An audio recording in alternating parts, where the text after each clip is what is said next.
He was rebel, straight forward గా మాట్లాడే మనిషి. ముసుగులో చేసే పనులు ఏం కాదు, చెప్పి చేసేవాడని చెప్పేసి కూడా ఉంది.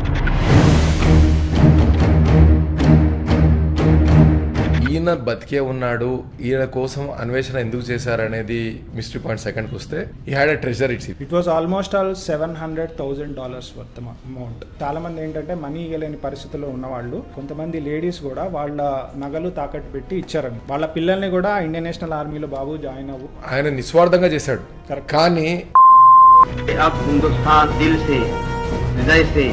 1942-43లోనే ఇండిపెండెన్స్ అనేది డిక్లరేషన్ అయింది. బట్ అప్పుడు గాన వస్తే సుభాష్ చంద్రబోస్ గాన వచ్చాడు అని అంటే ఇంకా అయిపోయింది, అసలు ఎవరిని ఉండరు. మన దగ్గర ఉన్న అమూల్యమైన వస్తువులన్నీ almost కొలగొట్టేసేసి బార్డర్స్లో. Coming months and years will prove to be a momentous period in our history. Subhash Chandrabose ఏంటంటే from childhood he was like mad about Vivekananda. ఆయన ఏమన్నాడంటే వివేకానందుల వారు ఉంటే I would have been at his feet అని చెప్పేసి అన్నాడు. రామకృష్ణ పరమహంసుల వారిని కూడా చాలా ప్రేమించేవారు. అయితే చాలా కొద్ది మందికే తెలుసండి సుభాష్ చంద్రబోస్ గారు తంత్ర సాధనలో ఉన్నారని. ఏ టైంలో వచ్చారండి? ఆఫ్టర్ ఇండిపెండెన్స్ ముందు నుంచే ఉన్నారా? That is very controversial subject. But as far as have read, వాళ్ళ ఫాదర్ డ్రీమ్ ఫుల్ఫిల్ చేయడానికి ఐసీఎస్ చదువుతాడు. నాన్న నేను ఇట్లా ఐసీఎస్ చేశాను కానీ ఒక వాచ్ గిఫ్ట్ ఇస్తారు, ఒక రోజుకో 2 రోజులకి వెళ్ళి రిజైన్ చేస్తారు. ర్యాంక్ కూడా ఈ గాట్ సమ్ 4th or జీడీ కోస్లా కమిషన్ ముఖ్య ఉద్దేశం కూడా సప్రెస్ చేయడానికి. ఈ ముఖర్జీ కమిషన్ దాంట్లో కొంచెం అవకతవకలు జరిగాయి. యాక్చువల్గా వాజ్పేయి జీయే కారణం కాదు. సుభాష్ చంద్రబోస్ గారు ఎప్పుడైతే హిట్లర్ గారు ఇన్వేషన్ ప్లానింగ్ అంతా పర్ఫెక్ట్ గా వెళ్తుందో, మా దేశానికి కూడా స్వతంత్రం రావాలి, మీతో పాటు మేము కూడా కలిసి పోరాడతాం అని చెప్పి వెళ్ళి హిట్లర్ గారిని కలిసినారని చెప్పేసి. ట్రూ. అసలు యాక్చువల్గా ఆయన ప్లాన్ హిట్లర్ని కలవాలని కాదు, రష్యన్ గవర్నమెంట్ అప్రోచ్ అయ్యి. అంటే సుభాష్ చంద్రబోస్ గారు చిన్నగా ఉన్నప్పుడు గాంధీ గారి మీద కొంత పాజిటివ్ ఒపీనియన్ ఉండిందండి, కొంత నాట్ సూపర్. ఎందుకంటే ఆయన వాజ్ వెరీ క్లియర్ గా అనలైజ్ చేసుకునేవాడు. తర్వాత తెలిసిన తర్వాత ఈయనతో ఏది అయ్యేది కాదు, పెట్టేది కాదు, మన భారతదేశానికి స్వతంత్రం రానియకుండా ఈయన ట్రై చేస్తున్నాడేమో అనే ఒపీనియన్ కూడా ఆయన వెళ్ళేసేసి, ఆయన గాంధీ అల్లుడు కార్యక్రమం అప్పటి నుంచే ఉండిందంట. ముస్లిమ్స్ హిందూస్ మీద అటాక్ చేసేటప్పుడు వాళ్ళని ఏం అనొద్దు, పబ్లిక్ అందరికీ తెలుసు. కానీ చాలా మంది తెలియదు ఏ విషయం అంటే ఈయన ఎంత మనిషి అనేది. వెళ్ళి హిందూ దేవాలయంలో most of them use to appreciate Subhash Chandrabose. ఎందుకంటే అండి ఆయన కలకత్తా మేయర్గా చేసినప్పుడు so he did great work. ఎందుకంటే ఆయన వివేకానంద బుక్స్లో రియల్ వేదాంత ఏంటంటే, నువ్వు ఆయన ఏం తప్పులు చేసిన ధృతరాష్ట్రుడు కనుక దుర్యోధనుడిని చూస్తారు కదా, అదే విధంగా ఉండేది. ఇప్పుడు నెహ్రూకి ఆయన మాటలు చెప్పేవారు, నెహ్రూ ఎట్లే నువ్వు చేయను ఆయన అని చెప్పేసి అన్నారు. అసలు నిజం చెప్పాలంటే నెహ్రూ గాంధీ సిద్ధాంతాలకు ఆపోజిట్గా ఉన్నాడు. ఆయన మందు తాగకూడదని చెప్పేసి చాలా ఉద్యమాలు చేశారు. ఈయనేమో మందు తాగేవాడు, స్విమ్మింగ్ పూల్లో. నేనైతే ఎక్కడ కూడా నెహ్రూ మీద దెబ్బ పడిందని కానీ గాంధీ మీద దెబ్బ పడిందని కానీ నేను ఇప్పటివరకు అయితే. ఇప్పుడు మన సుభాష్ చంద్రబోస్ చూస్తే బర్మాలో జైల్లో అక్కడికి వెళ్ళారు. ఈవెన్ బాలగంగాధర్ తిలక్ అంతే. మన పురాణాల్లో లెక్కేసుకున్నా, మీరు మహాభారతంలో లెక్కేసుకున్నా, రామాయణం చూసుకున్నా, త్రేతాయుగం చూసుకున్నా, హిందువులే గొడవపడ్డారు తప్ప వేరే కమ్యూనిటీతో మనం గొడవపడలేదు. ఇదే జరుగుతుంది, ఇదే డిస్టర్బెన్స్. చాలా మంది సో కాల్డ్ మోడర్న్ పెట్టు.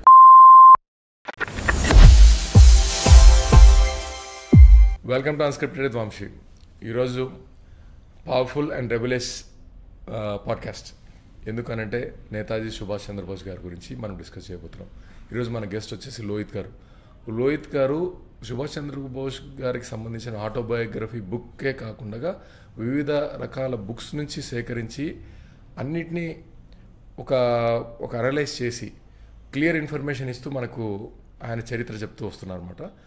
దాంట్లో సుభాష్ చంద్రబోస్ గారి డెత్ మిస్టరీ, ట్రెజర్ మీద చాలా మూవీస్ వచ్చాయి. ఇంగ్లీష్ పిక్చర్ వాళ్ళు కూడా కాపీ కొట్టారు, మన తెలుగులో మూవీస్ వచ్చాయి. టైం వేస్ట్ చేయకుండా let us go to the topic.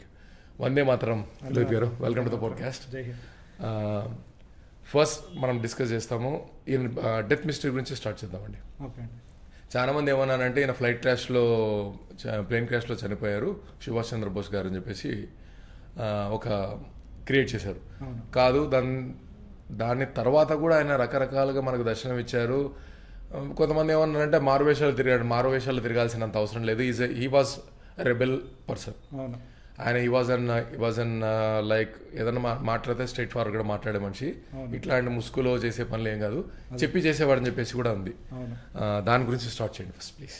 So ఈ డెత్ మిస్టరీ అనేది 1945 నుంచి ఉంది.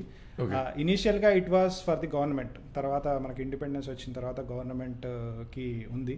ఆ తర్వాత వాళ్ళకి కూడా తెలిసింది సుభాష్ చంద్రబోస్ చనిపోలేదు, హీ సమ్వేర్.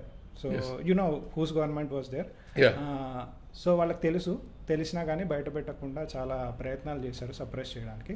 సో ఈ ప్రాసెస్లో 1945 నుంచి ఇప్పుడు 2020 వరకు తీసుకుంటే సో 3 కమిషన్స్ వచ్చాయి, అలాగే ఒక కమిటీ వచ్చింది. సో ఈ 3లో చాలా ఇంపార్టెంట్వి 3 ఉన్నాయి. ఒకటి షాన్వాస్ కమిషన్, ఇంకొకటి కేడి కోస్లా కమిషన్, తర్వాత వచ్చేసి మన ముఖర్జీ కమిషన్. ఈ 3 చాలా ఇంపార్టెంట్. సో ఈ ఫస్ట్ షాన్వాస్ కమిషన్ వచ్చింది. ఈ షాన్వాస్ కమిషన్లో షాన్వాజ్ అనే ఆయన యాక్చువల్గా Subhash Chandra Bose INA Indian national ఆర్మీలో పనిచేసినప్పుడు ఆయన కింద పనిచేసిన ఒక ఆఫీసర్ అనమాట, ఆర్మీ ఆఫీసర్. సో ఈయన తర్వాత INA ట్రయల్స్ జరిగినాయి. INA ట్రయల్స్ జరిగినప్పుడు ఆయనకి శిక్ష ఏం విధించకుండా వాళ్ళు బయటికి రిలీజ్ అవుతారు. అందులో కొంతమందికి శిక్ష కూడా పడింది. ఆ INA ట్రయల్స్ జరిగినప్పుడు కొంతమందికి శిక్ష కూడా పడింది. సో కానీ చాలామంది ఆఫీసర్స్ని రిలీజ్ చేశారు. సో ఆ తర్వాత ఈ షాన్వాజ్ అనే ఆయన నెహ్రూకి రైట్ హ్యాండ్ పర్సన్ లాగా అయ్యాడు. సో అందుకని చెప్పేసి షాన్వాజ్ కమిషన్ అప్పుడు చాలా ప్రెషర్ ఉండే. 1947 తర్వాత నుంచి 1956 ఈ మధ్యలో చాలా ప్రెషర్ ఉండే గవర్నమెంట్కి. చాలామంది కూడా నేతాజీ చనిపోలేదు ఆయన మళ్ళీ వస్తారు అని చెప్పేసి ఆ థాట్ ప్రాసెస్లో ఉండరు. ఎస్పెషల్లీ బోస్ ఫ్యామిలీ, శరత్ చంద్ర బోస్ తీసుకోండి, లేకపోతే వాళ్ళ తమ్ముడు వచ్చేసి సురేష్ బోస్ తీసుకోండి, వీళ్ళందరూ స్ట్రాంగ్గా బిలీవ్ చేసేవాళ్ళు నేతాజీ ఖచ్చితంగా చనిపోలేదని. అట్లాగే కొంతమందికి హింట్స్ కూడా ఆయన ఇచ్చారు. ఎవరికి?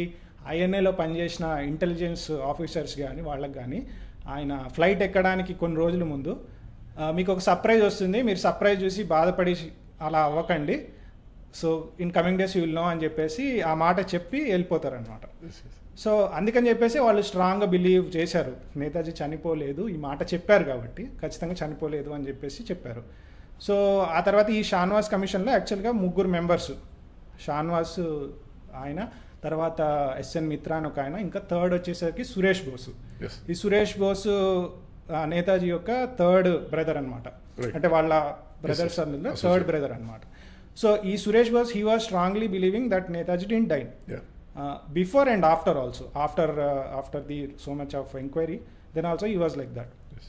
దానికి ముందు శరత్ చంద్ర బోస్ కూడా చాలా ఎంక్వైరీ చేశారు, కానీ అన్ఫార్చునేట్లీ శరత్ చంద్ర బోస్ 1950లోనే చనిపోతాడు.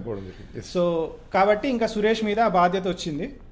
సురేష్ బోస్ కూడా చాలా ఎంక్వైరీస్ చేశారు బయట. ఆయనకి నేతాజీ ఫ్రెండ్స్ అంటే నా ఉద్దేశము ఆయనకి సపోర్ట్ చేసిన వాళ్ళల్లో కూడా కొంతమంది చూసిన వాళ్ళు వచ్చి చెప్పారు. ఆయనతో డైరెక్ట్గా కమ్యూనికేషన్ కూడా ఉంది, కానీ తర్వాత వస్తుందన్నమాట. సో ఈ 3 కమిషన్లో కూర్చున్నప్పుడు చాలామంది సాక్ష్యాలు చెప్పడానికి వచ్చారు. అందులో ఫస్ట్ సాక్ష్యం చెప్పింది ఎవరంటే ముత్తురామలింగం తేవర్. సో ఈ Muthuramalingam Thevar is like Madurai king. ఎందుకంటే మదురైలో ఆయన అంటే ఇష్టపడని వాళ్ళు లేరు. So he was respected very much, just like a king. So ఈ ముత్తురామలింగం తేవర్ ఏం చేశారంటే ఆయన విట్నెస్గా వచ్చినప్పుడు ఏం చెప్పారంటే నేను సుభాష్ చంద్రబోస్ని కలిశాను, ఆయనను చైనాలో ఆయనతో పాటు దాదాపు 1 month పైన స్పెండ్ చేశాను అని చెప్తాడనమాట. చెప్పంగానే వాళ్ళందరూ కూడా ఆయన చెప్పిన వింటారు, కానీ ప్రతిదాన్ని కూడా రబ్బిష్ అన్నట్టుగా తీసేస్తారు అనమాట. సురేష్ బోస్ ముందే తీసేస్తారు, అట్లా మాట్లాడతారు అనమాట. సో ఇలా జరుగుతుంది. తర్వాత అట్లాగే చాలా సాక్ష్యాలు వస్తాయి. చాలా సాక్ష్యాలు వచ్చినప్పుడు కమిషన్ 3 చెప్పారు కదా మీరు. ఒకటి నెహ్రూ గారి టైంలో వచ్చింది, నెక్స్ట్ ఇందిరాగాంధీ టైంలో వచ్చింది, తర్వాత వాజ్పేయి గారి టైంలో వచ్చింది. అప్పటికి మనకు వాజ్పేయి గారి టైంలో కొన్ని మతలబ్ జరిగాయి. అది ఇందిరాగాంధీ కూడా జెన్యూన్ గానే చేయించింది అని చెప్పేసి అంటారు కొంతమంది. లేదు, అది కూడా ప్రెషర్తోనే జరిగింది. ఎందుకంటే GD కోస్లా అనే ఆయన యాక్చువల్గా ఇందిరాగాంధీ బయోగ్రఫీ రాసిన ఆయన. సో కాబట్టి కొంచెం మీరు అర్థం చేసుకోండి, there should be some association between Indira Gandhi and GD Khosla. So ఆ విధంగా తీసుకోవచ్చు. అట్లాగే ఈ కోస్లా కమిషన్ వచ్చినప్పుడు కూడా కొంతమంది విట్నెస్లు వీళ్ళు గవర్నమెంట్ GD కోస్లా ఏం చెప్పాడంటే గవర్నమెంట్ హెల్ప్తో మనం తైవాన్ వెళ్ళలేము, ఎందుకంటే అప్పటికి తైవాన్కి మనకు మంచి రిలేషన్స్ లేవు, మనం వెళ్ళినా కానీ వాళ్ళు ఏం హెల్ప్ చేయరు అన్నట్టు మాట్లాడతాడు. అయితే అక్కడ సమర్ గుహ అని చెప్పేసి ఒక వ్యక్తి ఉంటాడు. ఈ సమర్ గుహ ఏం చేస్తాడంటే నా సోర్సెస్ ద్వారా నేను మిమ్మల్ని తీసుకెళ్తా అని చెప్పేసి తీసుకెళ్తాడు. తీసుకెళ్ళిన తర్వాత సో కాల్డ్ ఫ్లైట్ క్రాష్ జరిగిన చోటకి వెళ్ళి వీళ్ళు వెళ్ళినప్పుడు కార్లో నుంచి ఆయన బయటికి దిగడు, నాకు కడుపులో నొప్పి వేస్తుంది, నాకు మోషన్స్ అయ్యేటట్టున్నాయి, అవును, yes. ఇలా మాట్లాడతాడు. సో అవన్నీ కూడా ఆ పర్టికులర్ పర్సన్ తన డైరీలో రాసుకుంటాడు. ఆ పర్టికులర్ ఇది తర్వాత ఈ బుక్ ఆధర్కి అనుజ్ దార్కి వాళ్ళకి దొరుకుతుంది అనమాట. సో కాబట్టి there is something is there, like they try to suppress that particular fact.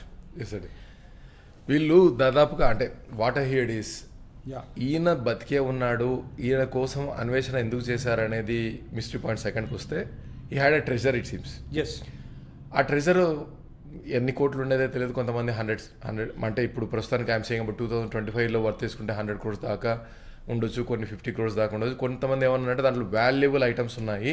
It was almost all $700,000 worth amount. $700,000 worth ఆ టైంలో. It includes all gold items. ఎందుకంటే గోల్డ్ చాలామంది ఏంటంటే మనీ ఇవ్వలేని పరిస్థితుల్లో ఉన్నవాళ్ళు, కొంతమంది లేడీస్ కూడా వాళ్ళ నగలు తాకట్టు పెట్టి ఇచ్చారనమాట. వాళ్ళ పిల్లల్ని కూడా ఇండియన్ నేషనల్ ఆర్మీలో బాబు జాయిన్ అవ్వు, నువ్వు దేశం చేయమన్నారు. దానికి తోడు ఆయన నిస్వార్థంగా చేశాడు. కానీ ఈ కమిషన్ వాళ్ళు ఏం చేశారంటే ఆయన కనుక్కొని అది కొట్టేయడానికి ట్రై చేశారు. చాలా మందికి తెలియని విషయం అది. కరెక్ట్, వాళ్ళు కావాలనే చేశారు. ఎందుకు చేశారు అనే దానికి కూడా మీకు కొన్ని రీజన్స్ చెప్పారు. అట్లాగే ఫస్ట్ ఈ షానవాజ్ కమిషన్లో కూడా ఈ సురేష్ బోసు ఫైనల్గా I will not agree that Netaji plane క్రాష్లో చనిపోయాడని నేను అగ్రీ చేయను, సో నేను నా డిసెంట్ రిపోర్ట్ రాస్తానని చెప్పేసి అంటే షానవాజ్ ఒప్పుకోడు. సో ఆయన ఏమంటాడంటే, so he literally tells, so you can leave the committee, మీరు వెళ్ళొచ్చు, మీకు నేను పేపర్లు కానీ సపోర్టివ్ పేపర్స్ రాయడానికి, రిపోర్ట్ రాయడానికి నేను హెల్ప్ చేయను, మీరు వెళ్ళిపోండి అని చెప్పి చాలా అవమానిస్తాడు. సురేష్ బోసు వెళ్ళిపోతాడు. కానీ సురేష్ బోస్కి ఒక అసిస్టెంట్ ఉన్నారు, సునీల్ కుమార్ గుప్తా అని చెప్పేసి ఒక ఆయన ఉన్నారు. ఆయన ద్వారా ఆయన మొత్తానికి పేపర్స్ పట్టి డిసెంట్ రిపోర్ట్ రాస్తే, డిసెంట్ రిపోర్ట్ అది నెహ్రూ యాక్సెప్ట్ చేయడం, నెహ్రూ గవర్నమెంట్ యాక్సెప్ట్ చేయదు. ఇంకొక మెయిన్ ఇంపార్టెంట్ పాయింట్, అయితే ఈయన లీక్ చేస్తాడు, సురేష్ బోసు లీక్ చేస్తాడు, మన మీడియాకి లీక్ చేస్తే ఆయన నెహ్రూ ఏం చెప్తాడంటే, ఎవరో మధ్యలో క్లర్కులు ఉంటారు కదా, ఆ క్లర్కులలో ఎవరో ఒక లీక్ చేసి ఉంటారు, బట్ ఇది రియల్ కాదు, వాళ్ళు ఏదో ఇంటెలిజెంట్తో మేము ఏదో మాట్లాడుతున్నాం అనుకుంటారు, కానీ there is nothing truth it అని చెప్పేసి బయటకు వస్తుంది అనమాట. అంటే ఇప్పుడు మన రాజకీయ నాయకులు ఎట్లయితే పలానా పర్సన్ చనిపోతే ఆయన ఫోటో పెట్టుకుని ఎలా అయితే గెలుస్తారో, నెహ్రూ గారు నాకు తెలిసి అంటే I read in some of the article, Subhash Chandra Bose గారు కల్కటాలో ఫుల్ పట్టుంది, ఎందుకంటే 2 times మేయర్గా కూడా చేశారు. అప్పుడు ఏం డిక్లేర్ చేశారంటే 1946లో నే ఇండిపెండెన్స్ డిక్లేర్ చేయబడింది ఇండియాకు. అది ఆయన ఏం ఓపెన్గా చెప్పాడంటే, నేను నెహ్రూ చేసిన దానికి, మహాత్మా గాంధీ చేసిన దానికి కాదు నేను ఇస్తుంది, సుభాష్ చంద్రబోస్ ఏం చేస్తాడో అనే భయంతో నేను ఇచ్చాను అనే లెటర్ ఎప్పుడు 52లో రిలీజ్, అది అంతవరకు బయటకు రాలేదు. కరెక్ట్. అదేం జరుగుతుందంటే అండి, Uttar Pradesh CM British prime minister Clement అట్లీని పిలిచినప్పుడు ఆయన వచ్చినప్పుడు ఆయన పేరు కూడా పరిపూర్ణానంద్, second CM of the Uttar Pradesh. So ఆయన పిలిచినప్పుడు వచ్చిన తర్వాత యూపీ సీఎంతో మాట్లాడతారు, ఆయనతో సంభాషణ జరుగుతుంది. ఆ సంభాషణలో కూడా ఇండైరెక్ట్గా హింట్లు ఇస్తాడు, నేతాజీ చనిపోలేదు అన్నట్టు చెప్తాడు. కానీ ఇది బయటికి ఎక్కడ వస్తుందంటే, ఆయన కాల్కటా హైకోర్టు చీఫ్ జస్టిస్ దగ్గరికి వెళ్ళినప్పుడు, ఆ కాల్కటా హైకోర్టు చీఫ్ జస్టిస్ దగ్గర వెళ్ళినప్పుడు ఈయన చెప్తాడనమాట, ఖచ్చితంగా బోస్ చనిపోలేదు అన్న విషయం అనేది చెప్తారు. నాకు చాలా సందేహాలు ఉన్నాయి. ఇండైరెక్ట్గా ఇంకా కొన్ని కూడా హింట్స్ ఇస్తాడు, మాకు ఇంటెలిజెన్స్ జపాన్లో ఉంది, వేరే సిచ్యువేషన్స్లో, అది కూడా నిజమే. ఆ రోజులో జపాన్తో వార్ అవుతున్నప్పటికీ కూడా ఈ మన యుఎస్ యూకే వీళ్ళందరికీ, జపాన్ ప్లస్ మన జర్మనీతో వార్ అవుతున్నప్పుడు కూడా చెప్తాడు, వాళ్ళకి ఇంటెలిజెన్స్ అనేది అక్కడ ఉంది, అక్కడ హై కమిషన్స్ అనేవి కూడా అక్కడ ఉన్నాయన్నమాట జపాన్లో. So there intelligence is properly working in Japan as well as in other areas of Japan occupation.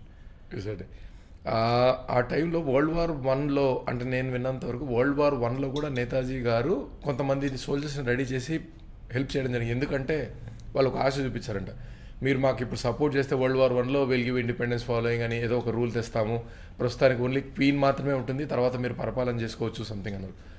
దానికి రిలేటెడ్గా టాపిక్ అండి. యాక్చువల్గా అది మహాత్మా గాంధీ చేస్తాడు.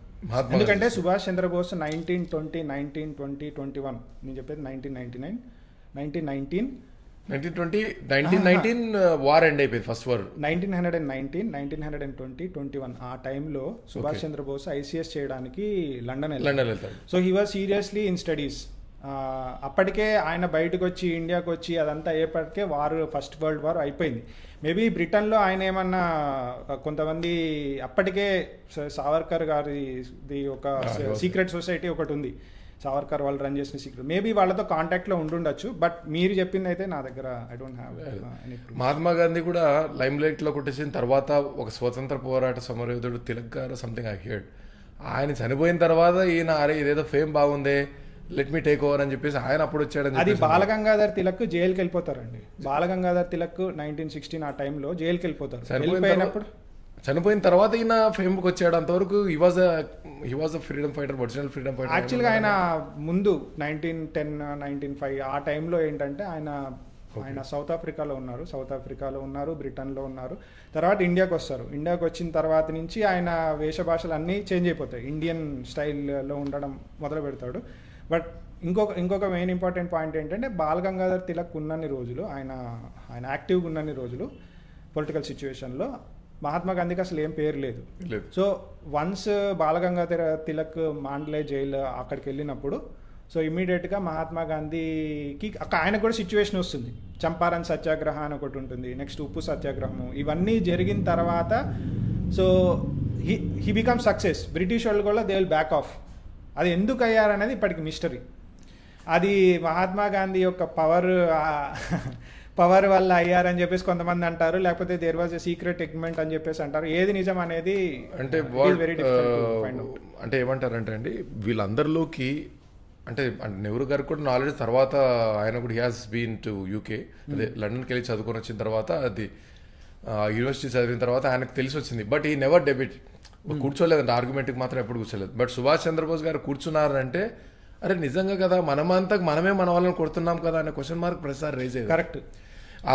ఆ రెవల్యూషన్ స్టార్ట్ అయిపోయేసి ఎప్పుడైతే తిరుగుబాటు నేవీలో మిలిటరీలో వచ్చిందో కరెక్ట్ భయపడిపోయారు. ఎందుకంటే మిగతా దాంట్లలో అంతా వెళ్ళదే పట్టు ఉండింది కానీ బట్ ఇంకా ఇక్కడ సోల్జర్సే వీళ్ళు ఇంక మనం బ్యాకప్ కాకపోతే కాదు, ఈయన ఇన్ఫ్లుయెన్స్ చాలా స్ట్రాంగ్గా పనిచేస్తుంది అనే సిచ్యువేషన్ క్రియేట్ చేసింది బోస్ గారు అని చెప్పేసి అంటారు. అవును, ఆ ఇండియన్ నేషనల్ ఆర్మీ యొక్క ఇన్ఫ్లుయెన్స్ ఉండడం వల్లే మనకు బ్రిటిష్ ఇండియన్ నేవీలో, బ్రిటిష్ ఇండియన్ ఎయిర్ ఫోర్స్లో ఖచ్చితంగా ఈ రెబెలియన్ అనేది వచ్చింది. సో మెయిన్ కారణం అయితే ఇండియన్ నేషనల్ ఆర్మీ. ఎందుకంటే వాళ్ళు ఫైట్ చేశారు, దాదాపుగా 30,000 మంది సోల్జర్స్ని వాళ్ళు కోల్పోయారు ఇండియన్ నేషనల్ ఆర్మీ. వాళ్ళు బ్రిటిష్ వాళ్ళతో ఫైట్ చేసినప్పుడు 30,000 సోల్జర్స్ దే హ్యావ్ లాస్ట్.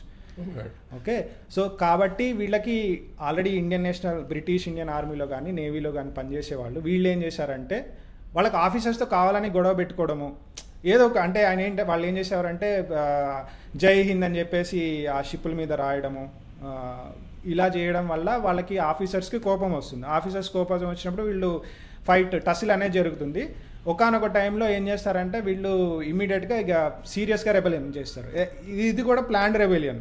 ఎందుకు చెప్తున్నానంటే ఒక షిప్లో ఏదైనా ప్రాబ్లం వచ్చింది అనుకున్నా ఆ షిప్ వరకే పరిమితం అవుతుంది, కానీ చాలా షిప్పులకు ఎలా తెలిసింది ఇన్ఫర్మేషన్, చాలా అట్లాగే మళ్ళీ ఎయిర్ ఫోర్స్లో అక్కడ జరిగే వాళ్ళకి ఎట్లా తెలిసింది ఇన్ఫర్మేషన్. సో ఖచ్చితంగా వీళ్ళందరి మధ్య ఏదో అండర్స్టాండింగ్ ఉంది, ముందే వీళ్ళు ఇదంతా జరుగుతుందని ఊహించారు.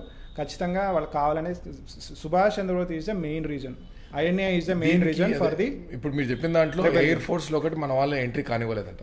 ఎయిర్ ఫోర్స్ ఒకటి వాళ్ళ గ్రిప్ లో ఉండింది. లోవర్ క్యాడర్ వాళ్ళందరూ కూడా అంటే లోవర్ మేబీ ఫ్లైట్ డాక్ చేసే ప్లేస్ అంతా మన ఇండియన్ చేతిలో ఉండేవాళ్ళు. They were controlling. అట్లా పోతుంటే అవి అప్పట్లో they have spend a lot of money on the air everything. ఆ ఎయిర్ ట్రాఫిక్ అంతా ఇదైపోయింది. ఇంకొక మంచి ఇన్స్పైరింగ్ విషయం బోస్ గారు చేసిన విషయం ఏంటంటే వీళ్ళ ఫోర్స్ ఎప్పుడైతే ఇండియాకు నాగాలాండ్ త్రూ ఎంట్రీ అవుతున్నప్పుడు మణిపూర్ అటు సైడ్ నుంచి ఎంట్రీ అవుతున్నప్పుడు అక్కడ ట్రైబ్స్ కూడా వీళ్ళతో ఇన్వాల్వ్ అయిపోయారంట. కరెక్ట్. ఆ మూమెంట్ చూసి వీళ్ళకు బ్రిటిషర్స్ కి భయపడి వాళ్ళు బ్రిటిష్ వాళ్ళు almost all they was about to surrender to Indian national army. అప్పుడు అదే టైంలో ఏమైందంటే ఇండియన్ నేషనల్ ఆర్మీ వాళ్ళకు కూడా ఫుడ్ క్రైసిస్ వచ్చింది. ఫుడ్ క్రైసిస్ రావడం వల్ల వాళ్ళందరూ మా దగ్గర ఫుడ్ లేదు అని చెప్పేసి ఆ మాటలు మాట్లాడడం అవన్నీ వాళ్ళకి తెలిసాయి. దానివల్ల అన్ఫార్చునేట్లీ వీళ్ళు ఇంకా ఫార్వర్డ్కి వెళ్ళలేకపోయారు వాళ్ళు. So if you take the example, Andaman ఐలాండ్స్ని వాళ్ళు ఆక్యుపై చేయగలిగారు Indian national army with the help of Japan. Okay, so ఈ నార్త్ ఈస్ట్ పార్ట్లో కూడా చాలా ప్లేసెస్ని వాళ్ళు కవర్ చేయగలిగారు, అంటే ఆక్యుపై చేయగలిగారు. So if Japan would have survived World War II, definitely Indian national army was able to hit at least కోల్కతాకైనా కానీ ఖచ్చితంగా రీచ్ అయ్యేవాళ్ళు. నా ఉద్దేశం ఢిల్లీకి కూడా రీచ్ అయ్యేవాళ్ళు, ఎందుకంటే వాళ్ళ స్లోగనే ఢిల్లీ చెలో. అసలు మనం మామూలుగా చాలా పొలిటీషియన్స్ స్లోగన్స్ చూస్తాం, హైదరాబాద్ చెలో లేకపోతే విజయనగరం చెలో ఇట్లాంటివి అన్నీ చెప్తారు. సో దానికి అసలు మెయిన్ మూలం ఏంటంటే ఢిల్లీ చెలో. ఆ నినాదంతోనే ఆ ఇండియన్ నేషనల్ ఆర్మీ వాళ్ళు పనిచేశారు. ఈ క్విట్ ఇండియా మూవ్మెంట్ రెవల్యూషన్ కూడా కొంత ఇంపాక్ట్ చూపించింది. లేదు, quit India movement was a failure. 1942లో వచ్చింది quit India movement. It is a failure. 43కే ఎండ్ అయిపోయింది అది. వీళ్ళు ఎప్పుడెప్పుడైతే రైజ్ అయినప్పుడంతా కొన్ని మాస్కరస్ క్రియేట్ చేసి లైక్ జలియన్ వాలా బాగ్ మొత్తం ఇండియన్స్తోనే చంపించారు. అది కూడా ఆ టైంలో వీళ్ళు అది అక్కడ పొమ్మన మహాత్మా అనకూడదు, గాంధీని చంపిండొచ్చు కదా, చంపలేదు. చంపకుండా ఎవరైతే బలమైన వాళ్ళు ఉన్నారో ఆ జలియన్ వాలా బాగ్లో చనిపోయిన వాళ్ళంతా 12 to 22 years ఉన్న యూత్ చాలా మందిని చనిపోయారు. అంటే ఒక భయం క్రియేట్ చేసి ఆర్టిఫిషియల్గా అమ్మో వీడు రైజ్ అవుతున్నాడు అన్నప్పుడంతా ఇట్లాంటి మాస్కర్స్ క్రియేట్ చేసి ఇట్లాంటివి. వీళ్ళు మాత్రం సేఫ్గా జైల్లో కూర్చోవడం, కోర్టు నగలకుండా నెహ్రూ కూర్చోవడం, గాంధీ కూర్చోవడం జరిగిందంటారు. What is regarding that one అండి? అప్పుడు సైమన్ కమిషన్ అనేది ఒకటి వచ్చింది. ఈ సైమన్ కమిషన్కి ఎగనెస్ట్గా డాక్టర్ కిచులు ఆర్ సత్యపాల్ అని చెప్పేసి వీళ్ళు సైమన్ గోబాక్ అన్న నినాదంతో వాళ్ళు వర్క్ చేస్తున్నప్పుడు ఈ డాక్టర్స్ని వాళ్ళు అరెస్ట్ చేశారు. ఈ అరెస్ట్ చేసిన వాళ్ళకి విరుద్ధంగా అక్కడ జలియన్ వాలా బ్యాగ్లో ప్రొటెస్ట్స్ అనేవి జరుగుతున్నాయి. వాళ్ళు వాళ్ళు చాలామంది వచ్చి కూర్చున్నారు, అక్కడే ఇంకా స్థిరపడ్డారనమాట. So they are doing it is not like hunger fast, but చాలామంది అక్కడికి వచ్చి ప్రొటెస్ట్ చేస్తూనే ఉన్నారు చాలాసేపటికి చేస్తూనే ఉన్నారు అనమాట. సో వీళ్ళకి మీరు ఇందాక అన్న పాయింట్ అయితే యాక్చువల్గా అబ్సల్యూట్ పాయింట్. యాక్చువల్గా జనరల్ డయర్ చెప్పిన ఆర్డర్స్ ఇచ్చినప్పటికీ చంపింది మటుకు మన ఇండియన్స్. సో దానికి కారణం ఏంటంటే సోల్జర్స్ అందరూ కూడా majority of them are Indians. It is very very unfortunate. మనం ఆ రోజున ఊహించలేము, కానీ if at all we are there in the situation maybe we should be like నేను అవసరమైతే నేనన్నా కాల్చుకుంటా కానీ నేను నా జనాల్ని కాల్చను అన్న స్పిరిట్ ఉండుంటే బాగుండేది. అట్లీస్ట్ వాళ్ళలో ఇద్దరు సోల్జర్స్ కన్నా. అండ్ మీరు ఆ జనరల్ డయర్ రాసిన బుక్ లో చూస్తే నవ్వుకుంటే బుక్ రాశాడు ఆయన. తుప్పు పట్టిన గన్నులు, పిచ్చి గన్నులు ఇండియన్స్కి ఇచ్చారండి. ఎందుకంటే దానివల్ల వేళ్ళు గీళ్ళు విరిగిపోతే మా వాళ్ళ ఎందుకు విరిగిపోవాలి, ఆ గన్స్ పేలేటప్పుడని అవి కూడా ఇండియన్స్కి ఇచ్చారంట. ఓన్లీ ఆ ఫ్రెష్లీ బాగా పవర్ఫుల్ ఉండే గన్స్ బ్రిటిషర్స్కి ఇచ్చారంట. దానివల్ల చాలా మంది వేలు కోల్పోయిన వాళ్ళు ఉన్నారు. ఇవన్నీ జరిగినాయి. ఇంత చేసినా కూడా మన వాళ్ళ వల్ల జరిగింది. Yes, absolute unfortunate, very unfortunate. అట్లాంటి వాళ్ళు స్వతంత్రం తర్వాత కూడా ఉన్నారు. Even we are also seeing lot of politician who have that mindset. Yes అండి. ఇప్పుడు మీరు బ్రిటిషర్స్ ఆక్యుపై చేసింది ఓన్లీ ఇండియానే కాదు, కొన్ని దేశాలు కూడా ఆక్యుపై చేశారు. చాలా దేశాలను ఆక్యుపై చేశారు. They have seen the weakness. Yes, వీళ్ళని ఎట్లా వీక్ చేయాలి. ఫస్ట్ వాడు ఏం చేశాడంటే అసలు మనకు సర్నేమ్ అనేది లేదు. కరెక్ట్. మనకు ఉండేది గోత్రాలే. కరెక్ట్. ఆ సర్నేమ్ అనేది వీళ్ళు ఎట్లా గొడవ పడడం లేదే, సర్నేమ్ క్రియేట్ చేశాడు. మీ లాంగ్వేజ్ వాళ్ళు చాలా బాగున్నారు, ఆ లాంగ్వేజ్ వాడు బాగాలేడు. ఈ లాంగ్వేజ్ వేరియేషన్స్ చిన్నగా ఒక రెవల్యూషన్, సరే వాడి ఇన్ఫర్మేషన్ వీడి ఇన్ఫర్మేషన్ వాడు గ్యాదర్ చేయడం స్టార్ట్ చేసి డిఫరెన్షియేషన్. చైనాకి వాళ్ళు అయితే ఎప్పుడైతే ఆక్యుపేషన్కి వెళ్ళారో చైనా వాళ్ళు ఎక్కడా దొరకట్లేదంట, వాళ్ళకి అసలు దొరకలేదంట. కొట్టారు వాళ్ళకి ఏం చేయాలో అర్థం కాక మత్తు పదార్థాలు అలవాటు చేశారంట. కాఫీ అని టీ అని ఇట్లాంటివి. They came very quickly out of that. వాళ్ళు వితిన్ ఇయర్స్లో బయటకు వచ్చేసారంట. లేదంటే అది కూడా ఆక్యుపేషన్ ఎప్పుడో డౌన్ అయిపోయేది. ఇట్లా ప్రతి జపాన్ ఎవ్రీథింగ్ ఎక్సెప్ట్ మన భారతదేశం. స్వతంత్రం వచ్చినప్పుడు మనకు 1946లో భారతదేశం వాళ్ళు టర్మ్స్ అండ్ కండిషన్స్తో మనకు స్వతంత్రం ఇచ్చారు. అదే టైంలో మలేషియా కూడా ఇచ్చారు. మలేషియాలో it is just transfer of power, it is not independence అనే వర్డ్ అసలు ఎక్కడ వాడలేదు. తర్వాత 1947 సో కాల్డ్ ఇండిపెండెన్స్ అని బయట నెహ్రూ డిక్లేర్ చేసినప్పటికీ కూడా ఆ తర్వాత క్వీన్ ఎలిజబెత్ వచ్చినప్పుడు, క్వీన్ ఎలిజబెత్కి బర్త్డేనో మ్యారేజ్ జరిగినప్పుడు వీళ్ళెళ్ళి ప్రజెంటేషన్స్ ఇవ్వడము, వీళ్ళెళ్ళి హిస్ హైనెస్ అని చెప్పి హర్ హైనెస్ ఇట్లాంటి మాటలు మాడతారు కదా. అంత నిజమండి. This is very unfortunate. మన ఆర్మీలో బ్రిటిష్ ఇండియన్ ఆర్మీ అనేవాళ్ళు అప్పుడు బ్రిటిష్ ఇండియన్ ఆర్మీలో చేసిన సోల్జర్స్ అందరికి ఆఫీసర్స్ అందరికి కూడా 1947 తర్వాత వాళ్ళ రిటైర్మెంట్ పెన్షన్లు అవన్నీ కూడా ఇండియా నుంచే వెళ్ళాయి. అవును, ఇండియా నుంచి వెళ్ళాయి. Very very unfortunate. వీళ్ళ అదే ఆ ఇండిపెండెన్స్ అనే పదమే లేదు 1947లో మనకి ఇండిపెండెన్స్. యాక్చువల్గా నాకు ఇంకో విషయం ఏం తెలిసిందంటే 1942-43లోనే ఇండిపెండెన్స్ అనేది డిక్లరేషన్ అయింది. బట్ అప్పుడు గాన వస్తే సుభాష్ చంద్రబోస్ గాన వచ్చాడు అని అంటే ఇంకా అయిపోయింది, అసలు ఎవరిని ఉండరు. ఆ పాటికే what I heard is Britishers have took a lot of treasure. అంటే ట్రెజర్ అంటే గుళ్ళని కొన్ని మన దగ్గర ఉన్న అమూల్యమైన వస్తువులని ఆల్మోస్ట్ వాళ్ళు కొల్లగొట్టేసేసి ఒక కల్కట్టా బార్డర్స్లో, కేరళ, కల్కట్టా, ముంబై అట్లాంటి పోర్ట్ ఉన్న బార్డర్స్లో పెట్టారనమాట. అవి తరలించడానికి కొన్ని ఇయర్స్ పడుతుంది ఆ వాల్యుబుల్స్. సో మనం ఇప్పుడే డిక్లేర్ చేయొద్దు 1943లో వీళ్ళు కూల్ డౌన్ చేస్తాం, మీకు ఇచ్చేస్తామా ఇంకొక 3 సంవత్సరాలు ఆగండి. ఇవన్నీ తరలిచ్చేసిన తర్వాత జరిగాయని చెప్పేసి విన్నాను. దీనికి ఆధారం ఎట్లుందంటే జస్ట్ ఇప్పుడు మీరు గూగుల్ కొట్టి స్కాట్లాండ్, ఐర్లాండ్ ప్యాలెసెస్ బయట జస్ట్ గూగుల్ ఫొటోస్ చూస్తే ఏం ఫొటోస్ ఉంటాయి తెలుసా మీకు? మా నందీశ్వరుడిది, నటరాజుడి విగ్రహాలు, ఇట్లాంటి విగ్రహాలు వాళ్ళు షో పీసెస్గా ఇంటి బయట చాలా విగ్రహాలు వాళ్ళు తరలించారండి. చాలా విగ్రహాలు తరలించారు. ఎస్పెషల్లీ తమిళనాడు నుంచి ఆ కాపర్, బ్రాంజ్ విగ్రహాలు ఉంటాయి కదా, అవి చాలా వాల్యుబుల్వి. ఎందుకంటే దే ఆర్ యాంటిక్ పీసెస్. మళ్ళీ ఈ మధ్య కాలంలో 100-200 సంవత్సరాలు వచ్చినవి కాదు. చోళరాజులు వాళ్ళు చేసినవి. So many things they have still. మన వాళ్ళకి డిప్లాయ్ చేసేటప్పుడు దీని ఏమన్నారంటే పాకిస్తాన్ మీరు డివైడ్ చేసుకుంటున్నారు ఇది ఇదని. అప్పుడు చాలా మంది అపోజ్ చేశారు, let it declare one thing అని. ఇదే థింగ్ వాళ్ళు ఏం చేశారంటే మలేషియా కూడా స్వతంత్రం వచ్చింది. మలేషియాకి స్వతంత్రం వచ్చినప్పుడు అప్పుడు చోళరాజు వాజ్ 1000 years కింద చోళరాజు వాళ్ళు అక్కడ ఆల్రెడీ కెప్ట్ అండ్ ఎస్టాబ్లిష్మెంట్ అవుతాయి. అక్కడ తమిళియన్స్ ఎక్కువ మంది ఉన్నారు.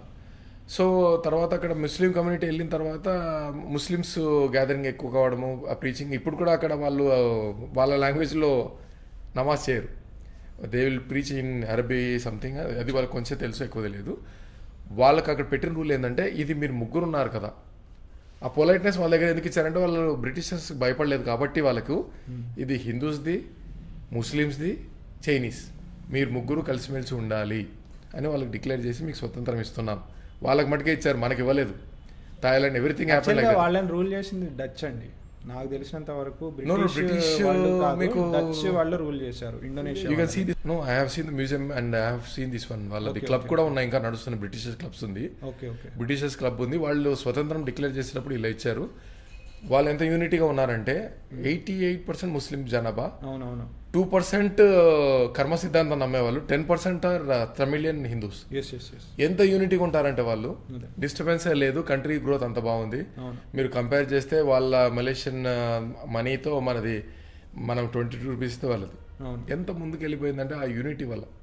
మనకి ఇక్కడ యూనిటీ డిస్టర్బెన్స్ క్రియేట్ చేసేసి ఇచ్చేసి మనలోనే క్రియేట్ చేసింది. మనం దాన్ని బాగా జీర్ణించుకోగలిగాం. మనకు ఏదో ఇప్పుడు కూడా కొంతమంది సర్నేములు కార్ల మీద రాసుకొని తిరుగుతుంటారు కదా, అది వాళ్ళు ఇచ్చిన చెత్త. మనకు అసలు సర్నేమ్ మనకి ఏ విధంగా రిలేటెడ్, మనం సర్నేమ్ రిలేటెడ్ లేదు. We have lead with a gotra, we have to leave with this one. అది మన సనాతన ధర్మం గొప్పతనం. వాళ్ళు ఇచ్చినది అది సర్నేమ్, మనకి అసలు లేదని నాకు తెలిసినంత వరకు. ఇప్పుడు మీరు ఈ పేర్లు కూడా వింటుంటారు కదా, చౌదరి అని చెప్పేసి. ఈ పేరు యాక్చువల్గా చౌదరి అనే దానికి అర్థం ఏంటంటే 1/4 ట్యాక్స్ కలెక్ట్ చేసేవాడిని ఆ రోజు చౌదరి అని చెప్పేసి. వాడు ఎవడైనా సరే, it is not like a caste, but so it has become like a caste. Reddy అయినా అంతే, రెడ్డికి కూడా ఒక రూట్ వర్డ్ ఉంది, రట్టపూడి, రట్టడి అని చెప్పేసి. అట్లా రట్టడి బికాస్ మా సైడు తెలిసిన మన సైరా నరసింహారెడ్డి గారు, ఉయ్యాలవాడ నరసింహారెడ్డి గారు, ఈ వాజ్ ట్యాక్స్ కలెక్టర్. ఆయన రెబల్ అవుతుంది ఎందుకు అని అంటే ట్యాక్స్ కలెక్ట్ చేసి పిండి. But I heard that tax collection కాదు, ఆయనకు రావాల్సిన డబ్బులు రాలేక ఈయన రెబల్ అవుతుంటే వీడేంది రెబల్ అవుతున్నాడు, ఈయన అంత సడన్గా రెబల్ ఎందుకు అవుతున్నాడు అని చెప్పేసి ఆయన అప్పుడు స్వతంత్ర పోరాటం అనేది ఓహో మనం ఇలాగే చేసుకుంటూ పోతే కాదు అని చెప్పేసి అక్కడి నుంచి స్టార్ట్ అయిందని చెప్పేసి అన్నారు. He was also tax collector. Uyyalawada Narasimha Reddy was a tax collector. Some other person because I have seen in the history book.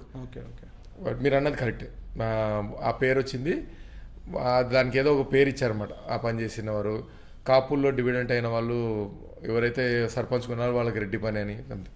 Everything ఇవన్నీ కూడా తర్వాత వచ్చినవండి. ముందు నుంచి ఉన్నవి వేరే కమ్యూనిటీస్ ఉన్నాయి కానీ ఇవన్నీ వీళ్ళు సృష్టించినవి. దీంట్లో ఇప్పుడు ట్రెజర్ దానికి హిడెన్ అయిన ప్లేస్ కోసం చాలాసార్లు ఎక్స్ప్లోరింగ్ జరిగింది. ఎస్పెషల్లీ యూకే పీపుల్ కమ్, ఎందుకంటే దాంట్లో డీకోడింగ్ థింగ్స్ అన్నీ ఇతని దగ్గరే ఉండిపోయారని చెప్పేసి కొంతమంది అన్నారు. ఎందుకంటే వీళ్ళు ట్రెజర్స్ తీసుకెళ్ళినప్పుడు వాళ్ళ దగ్గర ABCD ఉంది, దాని తర్వాత EFGHI ఈయన దగ్గర ఉండింది. ఎందుకంటే కొల్లగొట్టిన తర్వాత వీళ్ళ ఫోర్స్ అయితే దీని పేరు తర్వాత ఈయన సింగపూర్లో స్టార్ట్ చేసినప్పుడు దాని పేరు ఏదో మారింది చూడండి, ఆజాద్ హిందూ ఫౌజ్ అనేది మార్చారు. Azad Hindu Fauj, Indian national army అని ఇంగ్లీష్లో నామకరణం. మామూలుగా హిందీలో అనుకోవచ్చు, లేకపోతే దాంట్లో ఏంటంటే ఆజాద్ హింద్ ఫౌజ్ అని చెప్పేసి అనేవారు. ఆయన వీడియోస్ మనకు అంటే అప్పట్లో వీడియోస్ ఎక్కువ లేవు కాబట్టి ఆయన రేడియో స్పీచెస్ ఉన్నాయి, అదే స్పీచెస్ ఉన్నాయి, రేడియోలో స్పీచెస్ ఆయన ఇచ్చారు. చాలా కూడా కొన్ని ఉన్నాయి, ఎక్కువ లేవు కానీ కొన్ని ఉన్నాయి. ఆయన స్పీచెస్ ఎక్కడి నుంచి నేర్చుకున్నారు? Because he was a very good intelligent student. It's very intelligent student, చాలా బ్రైట్ స్టూడెంట్.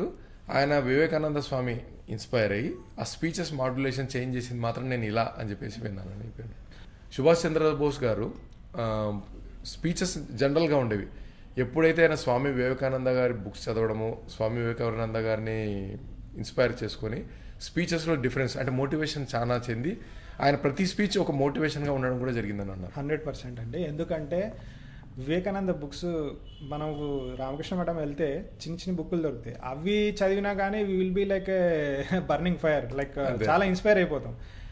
అలా చాలామంది ఇన్స్పైర్ అయిన వాళ్ళు ఉన్నారు. బట్ ఈవెన్ మహాత్మా గాంధీ, నెహ్రూ కూడా వాళ్ళు చెప్పేవాళ్ళు ఇట్లా మేము ఇన్స్పైర్ అయ్యాము వివేకానంద గురించి ఆయన బుక్స్ చదవడం. కానీ సుభాష్ చంద్రబోస్ ఏంటంటే from childhood he was like mad about Vivekananda. ఆయన ఏమన్నాడంటే వివేకానందుల వారు ఉంటే నేను ఆయన I would have been at his feet అని చెప్పేసి అన్నాడు. అంతేకాదు it is not just Vivekananda, he was also very he also use to love so much Ramakrishna పరమహంసుల వారిని కూడా చాలా ప్రేమించేవారు. అట్లాగే ఆయనకు రామకృష్ణ మిషన్తో చాలా అసోసియేషన్ ఉందండి. ఈవెన్ ఆయన 1939లో, so when he was coming out of India and he was going to Germany, before that he meets Swami Abhedananda. Swami Abhedananda was the first person who was initiated by Ramakrishna. So ఆయనతో మంచి లింక్స్ ఉండేవి. వెళ్ళడానికి ముందు కూడా ఆయన సుభాష్ చంద్రబోస్ని నేను హగ్ చేసుకుంటారా ఒకసారి అని చెప్పేసి హగ్ చేసుకుంటారు. ఆయన చాలా వీక్గా ఉంటారనమాట. సుభాష్ ఎంతవరకు వచ్చింది స్వతంత్రం, మనకు ఎప్పుడు వస్తుంది అన్న మాట అంటే మనం పెద్ద బండరాయిని తీసి పక్కకు పెట్టాలండి అది అన్నట్టు ఆ మాట అంటారనమాట. తర్వాత ఇంకా నువ్వు విజయీ భవ, నువ్వు ఖచ్చితంగా విజయం నీకు వస్తుంది అని చెప్పేసి ఆ మాట అంటారు. నాకు ఎందుకో Abhedananda is not an ordinary person. ఎందుకంటే ఇట్ ఈస్ సెడ్ దట్ కొంతమంది అంటారు ఈవెన్ స్వామి వివేకానంద కంటే కూడా స్పిరిచువల్గా ఆయనకే ఎక్కువ స్ట్రెంగ్త్ ఉంది, పవర్ ఉంది అని చెప్పేసి అంటారు. స్వామి వివేకానంద ఈజ్ లైక్ ఆయనకేంటంటే బాగా స్టడీస్ పరంగా కానీ వేదాంతం కానీ వేదాలు కానీ లేకపోతే ఉపనిషత్తు వీటన్నిటి మీద స్ట్రాంగ్ కంట్రోల్ ఉంది. సో మల్టిపుల్ కారణాలు ఉన్నాయి. రామకృష్ణ పరమహంస వివేకానందనే ఎందుకు ఎంచుకున్నాడు ఈ మిషన్కి అనేది కారణాలు ఉన్నాయి. But there are other people who are actually more spiritually elevated than Swami Vivekananda. But I'm not decreasing the ఆయన తక్కువ నేను అనట్లేదు. Swami Vivekananda he itself is like a light, but ఆయన కంటే కూడా ఎలివేటెడ్ పీపుల్ ఇంకా అట్లా ఏంటంటే రామకృష్ణ మిషన్తో ఆయనకు చాలా అసోసియేషన్ ఉంది సుభాష్ చంద్రబోస్. అదొక్కటే కాదు, సో ఈ also have lot of he red so many పురాణాలు కానీ వేదాంతం కానీ అదంతా కూడా సుభాష్ చంద్రబోస్ ఆటోబయోగ్రఫీలో ఆయన మెన్షన్ చేసిందంటే ఆయన బెంగాలీ లాంగ్వేజ్ లో కొంచెం వీక్ ఉండేవాడు. Every Puranas in Sanskrit language, pure and clear. ఆయనకు సాంస్క్రిట్ లాంగ్వేజ్ మీద కూడా చాలా స్ట్రాంగ్ కంట్రోల్ ఉంది. ఆయన తర్వాత కొంతమంది వ్యక్తులతో కూడా మాట్లాడేటప్పుడు కూడా చాలా సాంస్క్రిటైజ్డ్ వర్డ్స్ వాడేవాళ్ళు. ఆయన భాష అర్థం చేసుకోవాలంటే కేవలం రామకృష్ణ వాళ్ళ శిష్యులు లేకపోతే బాగా ఎడ్యుకేటెడ్ స్కాలర్స్ అయితేనే అర్థం చేసుకోగలరు. అదొకటే కాదు, ఆయన స్కాలర్ ఒక్కటే కాదు, he is also high level in spiritual sadhanas. అది ఆయనకు ముందు కూడా అంటే వాళ్ళ ఫాదర్ అతన్ని సారీ మనం ఇప్పుడు అంటాం ఐఏఎస్ ఎగ్జామ్కి ఐసిఎస్ ఎగ్జామ్కి పంపించక ముందు కూడా ఆయన ఇక్కడ అదే కావాలి సన్యాసులతో తిరిగాడంట. ఆయన యాక్చువల్గా హిమాలయాలకు పారిపోతారండి. ఈ స్వామి వివేకానంద కానీ లేకపోతే రామకృష్ణ పరమహంస స్టోరీస్ ఇవన్నీ చదివిన తర్వాత ఈ వాంట్ టు బికమ్ సన్యాసి, అందుకనే ఎర్లీ ఏజ్లో వెళ్ళిపోతారు. కానీ తర్వాత ఆయనకి ఏంటంటే కొన్ని ఆయనకి హెల్త్ ప్రాబ్లమ్స్ బాగా వస్తాయి, సీరియస్గా వస్తాయి. రాగానే ఆ ఏజ్ అండి 13 years ఆ టైంకి వెళ్ళిపోతాడు. జస్ట్ ఇమాజిన్ 13 yearsకి మనం అసలు మనం ఎలా ఉంటాం. సో అట్లాంటి టైంలో వెళ్ళిపోతాడు, మళ్ళీ తర్వాత తిరిగి వస్తాడు. రెండు కారణాలు, రెండిట్లో ఏదనేది పర్ఫెక్ట్గా తెలియదు అందరికి. ఒకటి ఏంటంటే హెల్త్ రీజన్స్ అని కొంతమంది అన్నారు, కొంతమంది ఏంటంటే అక్కడ ఒక సన్యాసి కలిసారు, ఆ సన్యాసే ఆయనను పంపించారు, మీకు ఇంకా టైం ఉంది అన్న చెప్పారు. అతను అతని ఫ్రెండ్ ఇద్దరు కలిసి వెళ్తారు. ఇద్దరు వెళ్తారు. ఆటోబయోగ్రఫీలో అతను అక్కడ తర్వాత ఇక్కడ చేరిన తర్వాత నాకు తెలిసి మీరు అన్న సన్యాసిని ఇక్కడ కల్కటాలో కలిసింది ఆయనేనేమో అని నేను అనుకుంటున్నాను. ఒక సన్యాసిని కలిశారు, తర్వాత ఆ హిమాలయస్ నుంచి రిటర్న్ వచ్చింది. కరెక్ట్. చాలా ఆయన నాలెడ్జ్ ఏ రేంజ్లో ఉంటుందంటే అండి, ఆ 12-13 yearsలో use to teach a lot of students కూడా టీచ్ చేసేవాడంట. అవును, అతనికంటే పెద్ద వయసు వాళ్ళకి సబ్జెక్ట్ టీచ్ చేసేవాడు. ఈ వేదాంతమైనా కానీ పురాణాలైనా కానీ హీ హ్యాస్ వెరీ స్ట్రాంగ్, అట్లాగే తంత్రాస్ అయినా కానీ he has very strong hold. అట్లాగే సాధన చేసేటప్పుడు కూడా కొంతమంది ఆయనకి సజెషన్స్ ఇస్తారు, ఇంకో ఈ సాధన చేయి, నీకు చాలా నువ్వు టక్కన వెళ్ళిపోతావు, నీకు టక్కన దర్శనం అవుతుంది, అది ఇది అని చెప్పేసి అంటే కూడా స్లో అండ్ స్టడీ అనే మాట ఆయన బాగా. ఈ విషయం అయితే చాలా కొద్ది మందికే తెలుసండి సుభాష్ చంద్రబోస్ గారు తంత్ర సాధనలో ఉన్నారని. సుభాష్ చంద్రబోస్ గారు తంత్ర సాధన ఏ టైంలో వచ్చారండి? ఆఫ్టర్ ఇండిపెండెన్స్ ముందు నుంచే ఉన్నారా? ఇది ఆఫ్టర్ ఇండిపెండెన్స్. ఆయన భగవాన్జీగా ఉన్నప్పుడు ఆయనకి కొన్ని సిద్ధులు కలిగాయి, ఆయనకి కాళీమాత దర్శనం కూడా అయింది. కాకపోతే ఇది జనరల్ పబ్లిక్ ఎవరికి తెలియదు. ఇంకా కూడా ఆయనకి కొన్ని సిద్ధులు వచ్చాయి. I mean that is very controversial subject, but as far as have read letters ద్వారా చదివిన వాటిని కానీ, లేకపోతే ఆయన పవిత్ర మోహన్ రాయ్ అని చెప్పేసి, లీలా రాయ్ అని చెప్పేసి వీళ్ళందరికీ స్పిరిచువల్ అడ్వైజర్స్ కూడా లెటర్స్ రూపంలో పంపించారు. సో ఈ లెటర్స్ ద్వారానే చాలామందికి తెలిసింది, ఓకే సుభాష్ చంద్రబోస్ బతికే ఉన్నారు అని చెప్పేసి. ఇప్పటికీ బెంగాల్లో కానీ లేకపోతే కొన్ని ఉత్తరప్రదేశ్ లాంటి ప్లేస్లలో కానీ still people are believing that Subhash Chandra Bose is alive till 1985 అన్న ఆ బిలీఫ్ ఉండడానికి కారణం ఏంటంటే ఆయన లెటర్స్ రాసేవాళ్ళు. కానీ అందరికీ రాసేవారు కాదు, only whoever is ready to maintain secrets, ఆ సీక్రెట్ మెయింటైన్ చేయగలిగే కెపాసిటీ ఉన్న వాళ్ళకే చెప్పేవారు. అందుకని ఆయన ఫ్యామిలీ మెంబర్స్ని కూడా కలవలేదండి. వాళ్ళ ఫ్యామిలీ మెంబర్స్కి అదే కోపం, సుభాష్ చంద్రబోస్ భగవాన్జీ లాగా ఆయన సన్యాసిలాగా ఉన్నారంటే ఎవరు బిలీవ్ చేయరు, అట్లీస్ట్ మోస్ట్ ఆఫ్ దెమ్. ఎందుకు అంటే వాళ్ళకి మమ్మల్ని కలవకుండా, మా ఫ్యామిలీని కలవకుండా ఎందుకుంటారు? మా శరత్ చంద్రబోస్ ఆయన చాలా elevated person, I mean he's also well read person and secrecy maintain చేయగల కెపాసిటీ ఉన్న ఆయన. సురేష్ బోస్ అన్న కలవచ్చు, ఎవరిని మీట్ అవ్వలేదంటే ఖచ్చితంగా అది కాదు. Suresh Bose is last brother అండి, 16th. శరత్ చంద్రబోస్ తర్వాత వచ్చిన ఆయన. ఓకే, సెకండ్ లేదు, ఫస్ట్ ఇంకొక ఆయన ఉన్నారు, సతీష్ చంద్ర, 9th కదా. ఐ మీన్ అంటే మధ్యలో వీళ్ళు విమెన్ వాళ్ళు కూడా మొత్తం 14 మంది ఎంతమంది సిస్టర్స్. అవును, చాలా మందే ఉన్నారు, ఎగ్జాక్ట్ నెంబర్ 14 మెంబర్స్. 6 బ్రదర్స్ నాకు గుర్తున్నంత వరకు అయితే 6 brothers 3 sisters అనో ఏదో 9 అండి, 9 అనుకుంటా, 9 6. ఇతను లాస్ట్. ఓకే, 14 brothers ఉన్నారు. అందరిలోకి ఇతని మీద ఎందుకు ఇష్టం అని అంటే ఏకసంతాగ్రహి అంటే ఇతను వాళ్ళ ఫాదర్ కి ఈ was an advocate and not only that he was working as an some Britisher దాంట్లో ఒక మంచి హైయర్ పోస్ట్. అవును, యాక్చువల్గా ఏంటంటే ఆయనకి జానకినాథ్ బోస్ గారికి చాలా బ్రిటిష్ లిటరేచర్ అన్నా కానీ లేకపోతే మన కొడుకుని కూడా ఐసీఎస్ చదివించడానికి కారణం అదే. అంటే తర్వాత మంచిగా సెటిల్ అవ్వాలి, ఇతనికి మంచి పేరు ఉండాలి అన్న ఉద్దేశంతో, కేవలం ఇండియన్స్లోనే కాదు బ్రిటిషర్స్లో కూడా మంచి పేరు రావాలి అన్న ఉద్దేశంతోనే ఆయనకి ఐసీఎస్ చదివించాలన్న థాట్ వచ్చింది. వాళ్ళ ఫాదర్ డ్రీమ్ని ఫుల్ఫిల్ చేయడానికి ఐసీఎస్ చదువుతాడు. తర్వాత వాళ్ళ ఫాదర్ ఐసీఎస్ చేసి వచ్చిన తర్వాత, నాన్న నేను ఇట్లా ఐసీఎస్ చేశాను అనగానే ఒక వాచ్ గిఫ్ట్ ఇస్తారు. తర్వాత ఒక రోజుకో 2 రోజులకి వెళ్ళి రిజైన్ చేస్తారు. 1 రోజు 2 రోజులకే జస్ట్ ర్యాంక్ కూడా చాలా చాలా మంచి ర్యాంక్ వస్తుంది. ఇనీషియల్ గా ఇతను వీళ్ళెవరు అంటే ఆ లిస్ట్ చూసుకునేటప్పుడు కూడా లాస్ట్ నుంచి ఎదుగుతూ ఉంటే ఎక్కడ పేరు కనబడదు, అయిపోయింది అని అనుకుంటే 2nd or 3rd వస్తుంది అనమాట. ఎందుకంటే ఆయన he was very weak in sports అని చెప్పేసి పోతుంది నాకు, నేను రాలేరే స్పోర్ట్స్.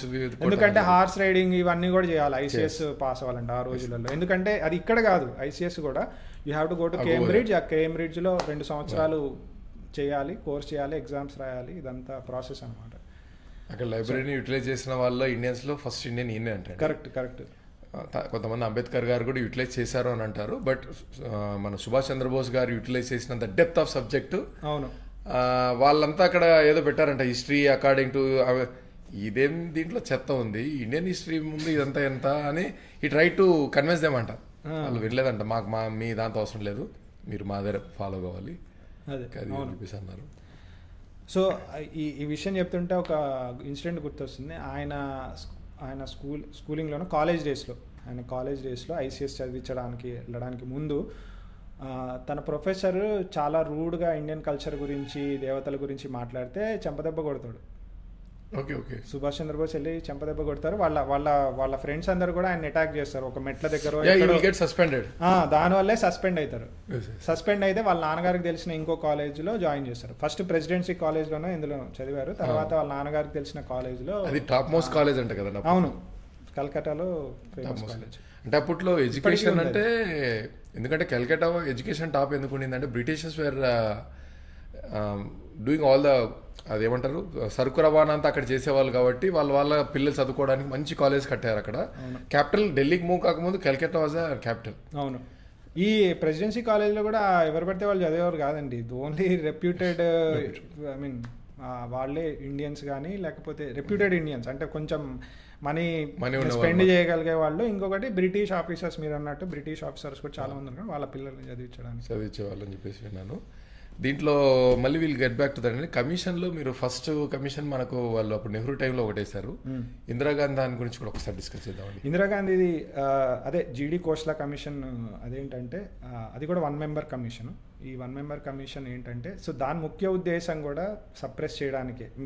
ఎందుకు అంటే ఆ కమిషన్ వచ్చిన తర్వాత కూడా ఆయన సాక్ష్యాలు సేకరించేటప్పుడు సుభాష్ చంద్రబోస్ ఆల్రెడీ బతికే ఉన్నాడు, మేము వాళ్ళని ఆయనని మీట్ అయ్యాము, అక్కడ మీట్ అయ్యాము, ఇట్లా చూసాము, ఇవన్నీ చెప్పిన వాళ్ళందరినీ అతను పెద్ద కేర్ చేసేవాడు కాదండి. ఓన్లీ ఎవరైతే సుభాష్ చంద్రబోస్ చనిపోయాడు, ప్లేన్ క్రాష్లో చనిపోయాడు, మేము అక్కడే ఉన్నాము, మేము ఐ విట్నెస్, ఇట్లా మాటలు మాట్లాడేవాళ్ళు. ఎందుకంటే కొంతమంది ఐఎన్ఏ సోల్జర్స్ కొంతమంది ఉన్నారు, ఈ ఎస్ఏ అయ్యరు లేకపోతే ముంగా రామ్మూర్తి ఇట్లాంటి వాళ్ళు కొంతమంది ఉన్నారు, వాళ్ళందరూ కూడా చీటర్స్. సో వాళ్ళందరూ చెప్పే విషయాలు కానీ ఇట్లాంటి వాటికి మాత్రమే కోసల ఎక్కువ ఆయన వినేవారు. సో దాన్ని బట్టి జనరల్గా ఎప్పుడైనా సరే ఏదైనా ఆయన మాకు కనబడ్డారు అనగానే ఇంట్రెస్టింగ్గా వినాలన్న థాట్ వస్తుంది. సో అంతే తప్పించి లేదు వీళ్ళు చెప్తూనే ఉంటారు అన్న థాట్ రాదు. సో కాబట్టి ఏంటంటే ఆల్రెడీ వాళ్ళకి ఆ విషయం తెలుసు. ఈవెన్ ఇండియన్ గవర్నమెంట్తో కూడా ఆయన కమ్యూనికేషన్లో ఉన్నాడు. నేను చెప్పేది అందరితో కాదు, కొంతమంది ఉన్నారు, ఎవరు ట్రస్టెడ్ పీపుల్ ఉన్నారా. ఆయన ఫార్వర్డ్ బ్లాక్ పెట్టినప్పుడు ఫార్వర్డ్ బ్లాక్లో కూడా కొంతమంది పనిచేశారు. ఫర్ ఎగ్జాంపుల్ పరిపూర్ణానంద్, ఇందాక నేను చెప్పాను, మన ఉత్తరప్రదేశ్కి 2nd సీఎంగా చేశారు. సో వీళ్ళందరూ ఏంటంటే నేతాజీ అంటే చాలా they have lot of affection for him. So అట్లాంటి వాళ్ళతో ఆయన కమ్యూనికేషన్లో ఉన్నారు. సో అంతే తప్పించి ఎవరితో పడితే వాళ్ళతో అయితే కమ్యూనికేషన్లో లేరు. ఇంకా there are so many other facts. There are people who from Indian government, Indian ఆర్మీలో కూడా కొంతమందితో ఆయన కాంటాక్ట్లో ఉన్నారు. ఈ ముఖర్జీ కమిషన్ దాంట్లో కొంచెం అవకతవకలు జరిగాయని చెప్పేసి అంటారు, డిగ్రేడ్ చేస్తున్నారు ఆయన కూడా కొన్ని అంటారు. What you say? So Mukherjee commission యాక్చువల్గా చెప్పే కదా మన వాజ్పేయిజీ పెట్టింది. యాక్చువల్గా వాజ్పేయిజీయే కారణం కాదు. ఎందుకు అంటే దానికి ముందు చాలామంది ఫైట్ చేశారు, ముఖర్జీ కమిషన్ రావాలి, అది ముఖర్జీ కమిషన్ అని కాదు, ఏదో ఒకటి జరగాలి, కోర్టులో కేసు విచారణ జరగాలి, దీని గురించి స్ట్రాంగ్గా జరగాలి అన్నప్పుడు కోర్టు గవర్నమెంట్కి చెప్తుంది మీరు ఒక కమిషన్ వేసి ఖచ్చితంగా దీన్ని తేల్చండి అని చెప్పేసి అంటే అప్పుడు గవర్నమెంట్ కొంచెం ప్రెషర్ వల్ల ముఖర్జీ కమిషన్ వేస్తుంది. ముఖర్జీ కమిషన్, ఆ ముఖర్జీ అనే ఆయన పేరు Manoj Kumar Mukherjee. He was a very private person. ఆయన ఎక్కువ సోషలైజింగ్గా ఉండే పర్సన్ కాదు. అట్లాగే ఆయన కెరీర్ అంతా కూడా it was very clean career. ఆయన చీఫ్ జస్టిస్గా చేసినప్పుడు కానీ మొత్తం క్లీన్ కెరీర్ అనమాట. సో అట్లాంటి ఆయనని ముఖర్జీ కమిషన్ అది వేస్తారు ఆయన పర్యవేక్షణలో వేసినప్పుడు. సో ఆబ్వియస్గా ఆయన చాలా డెప్త్గా ఈ కేసుని, ఎందుకంటే 5 years చేశాడండి దాని మీద రీసెర్చ్. 1999 నుంచి 2004 వరకు ఆయన ఇన్డెప్త్గా చాలా మందిని కలిశారు. ఉత్తరప్రదేశ్కి వెళ్ళారు. ఉత్తరప్రదేశ్లో ఆయన ఫైజాబాద్ అని చెప్పేసి, లక్నో, ఇట్లాంటి ప్లేసెస్ అన్ని చోట్ల కూడా నేతాజీ ఉన్నారు అని అప్పట్లో టాకు. సో అందుకనే వెళ్ళారు. అట్లాగే చాలా చాలా చాలా న్యూస్ పేపర్లలో కూడా ఆ రోజులలో, ఇది నేను చెప్పేది హిందీ న్యూస్ పేపర్లు, ఏది నయే లోగ్ అని చెప్పేసి ఒక న్యూస్ పేపరు, అట్లాగే నార్త్ ఇండియా పత్రిక అని ఒక న్యూస్ పేపరు, వీటన్నిటిలో కూడా వచ్చిందండి సుభాష్ చంద్రబోసు బతికే, ఐ మీన్ 1985 తర్వాత వచ్చింది ఏంటి, సుభాష్ చంద్రబోస్ ఇన్ని రోజులు బతికున్నారు, ఆయన స్టోరీ ఇది, ఆయనతో వీళ్ళందరూ కలిసి ఉండేవారు. సరస్వతీదేవి శుక్లా అని చెప్పేసి ఒక ఆవిడ ఉండేది, ఆవిడ వాళ్ళ అబ్బాయి రాజ్ కుమార్, వీళ్ళు యాక్చువల్గా నేతాజీ సుభాష్ చంద్రబోస్కి హెల్ప్ చేశారు. నేను చెప్పేది భగవాన్జీగా ఉన్నప్పుడు, ఆయన సన్యాసం తీసుకొని అక్కడ ఉన్నప్పుడు హెల్ప్ చేశారు. ఇంకొక మెయిన్ విషయం ఏంటంటే ఆయన ఎవరితో కూడా డైరెక్ట్గా ఫేస్ టు ఫేస్ మాట్లాడేవారు కాదు, ఆయన కట్టని వేసుకొని మాట్లాడేవారు. సో దీనివల్లే చాలామంది డౌట్స్ వచ్చాయన్నమాట. సో కానీ there are 3 kinds of evidences which shows that Netaji was there. ఎలాంటివి అంటే ఫస్ట్ వచ్చేసి లిటరరీ ఎవిడెన్సెస్, నెక్స్ట్ వచ్చేసరికి ఫోరెన్సిక్ ఎవిడెన్సెస్, సో థర్డ్ వచ్చేసరికి ఐ విట్నెస్. ఈ 3 మనోజ్ కుమార్ ముఖర్జీ చాలా స్ట్రాంగ్గా కన్సిడరేషన్లోకి తీసుకున్నారు. ఐ విట్నెస్ అకౌంట్స్ ఏంటంటే దాదాపుగా సుభాష్ చంద్రబోస్ దగ్గర 70 మందితో కాంటాక్ట్లో ఉన్నారు. వాళ్ళు ఎవరు అంటే మెయిన్ ఇంపార్టెంట్ పీపుల్ చెప్తున్నాను. లీలా రాయ్ అనే ఆవిడ, లీలా రాయ్ సుభాష్ చంద్రబోస్కి 1920s నుంచి తెలుసు. అట్లాగే పవిత్ర మోహన్ రాయ్ అని చెప్పేసి Indian national army Azad Hind ఫౌజ్కి ఆయన ఇంటెలిజెన్స్ అఫీషియల్గా పనిచేశారు. అట్లాగే ఇంకా సునీల్ దాస్ అని చెప్పేసి ఒక ఆయన, ఇలా చాలామందే ఉన్నారు. బిజయ్ నాగ్ అని చెప్పేసి ఒక ఆయన. సో వీళ్ళందరితో కూడా ఆయన లెటర్స్ రాశారు. వాళ్ళు డైరెక్ట్గా వెళ్ళి కూడా కలిశారు. నా ఉద్దేశం ఫేస్ టు ఫేస్ కాదు, కట్ అండ్ బిహైండ్గానే ఇదంతా జరిగింది. బట్ స్టిల్ ఆయన మాట్లాడుతున్నప్పుడు కూడా వాళ్ళు ఐడెంటిఫై చేశారు. పవిత్ర మోహన్ రాయ్ వాజ్ ఇంటెలిజెన్స్ గా, ఈ నోస్ ఎవ్రీథింగ్. అంతకుముందు కూడా షాలిమారి అనే ప్లేస్లో నేతాజీ ఆయన సన్యాసం తీసుకొని ఉన్నారు అని చెప్పేసి అంటే అక్కడికి కూడా వెళ్ళారు. అక్కడ కూడా వెళ్ళినప్పుడు హీ వాజ్ డిజెక్టెడ్. ఈయన కాదని చెప్పేసి అర్థమైంది. అందుకని చెప్పేసి మళ్ళీ ఎతకడం మొదలుపెట్టాడు. ఎందుకంటే ఈయనతోనే నేను చెప్పింది, సుభాష్ చంద్రబోస్ ఫ్లైట్ ఎక్కడానికి కొన్ని రోజుల ముందు నీకు ఏదన్నా సర్ప్రైజ్ న్యూస్ ఉంటే నువ్వేమీ బస్ట్ అవుట్ అవ్వకు, థింగ్స్ విల్ కమ్అవుట్ అని చెప్పేసి అన్నారు. సో అందుకని చెప్పేసి ఆయన ఖచ్చితంగా ఆ క్లూ ఇచ్చాడన్న ఉద్దేశంతోనే ఆయన వెతకడము మొదలుపెట్టాడు. వెతకంగా 1962 ఆ టైంకి. ఈయన వచ్చింది ఎప్పుడు 1956 తర్వాత వచ్చారు మన నేతాజీ సుభాష్ చంద్రబోస్. 56 తర్వాత వస్తారు. 62లో మన పవిత్ర మోహన్ రాయ్కి దొరుకుతారు.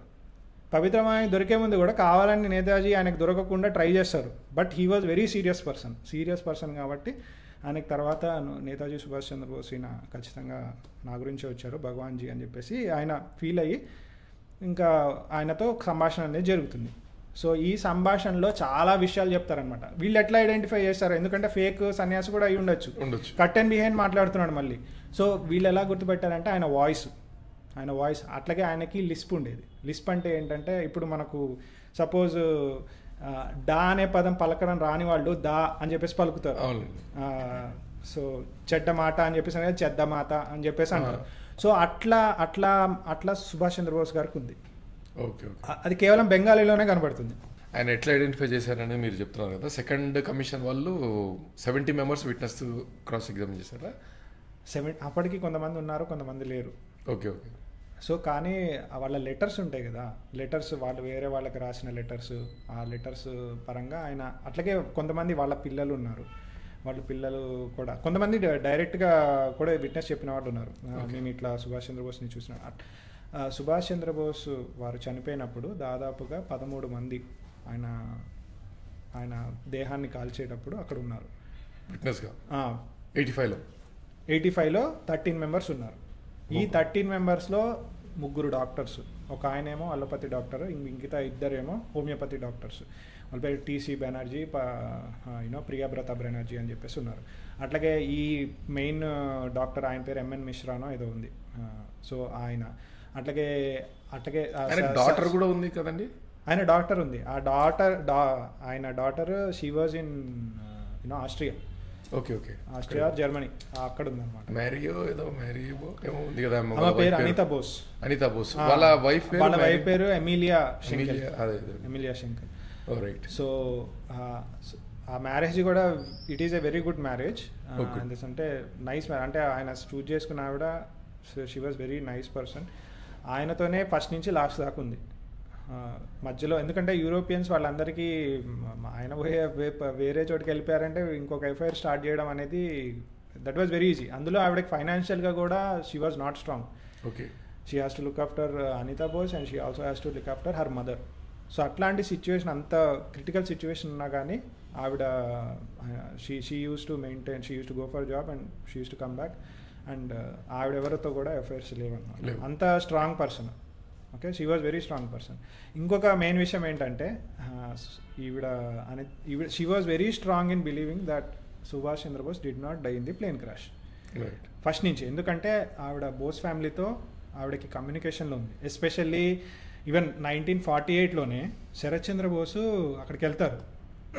వెళ్ళి ఆవిడ వేరే బోర్డ్స్ కనుక్కొని అన్ని మొత్తం చేస్తారనమాట. అప్పుడు కూడా చెప్తుంది, నేను చాలా కొంచెం క్రిటికల్ ఫైనాన్షియల్గా ఇబ్బందిలో ఉన్నాను, ఈ వార్ అయిపోయిన తర్వాత ఇబ్బంది, కానీ నేను డబ్బులు ఏమి అడుగుతున్నాను అనుకోకండి, నేను అలాంటి దాన్ని కాదు, జస్ట్ నా కండిషన్ చెప్పాను, సిచ్యువేషన్ చెప్పాను, నేను మళ్ళీ ఇండియాకి రావడము అవన్నీ కుదరదు అన్నట్టు శరత్ చంద్రబోస్తో మాట్లాడుతుంది. తర్వాత కూడా ఈ శరత్ చంద్రబోస్ వాళ్ళ అబ్బాయి పేరు అమియనాథ్ బోస్. యాక్చువల్లీ చాలామంది అబ్బాయిలు ఉన్నారు. సో అమియనాథ్ బోసు అనే అబ్బాయి వాళ్ళ కొడుకు సూర్యకుమార్ బోసు, చంద్రకుమార్ బోస్ అని చెప్పేసి నరేంద్ర మోడీ కూడా ఆయనని కలిశారు, ఈ సూర్యకుమార్ బోస్ని.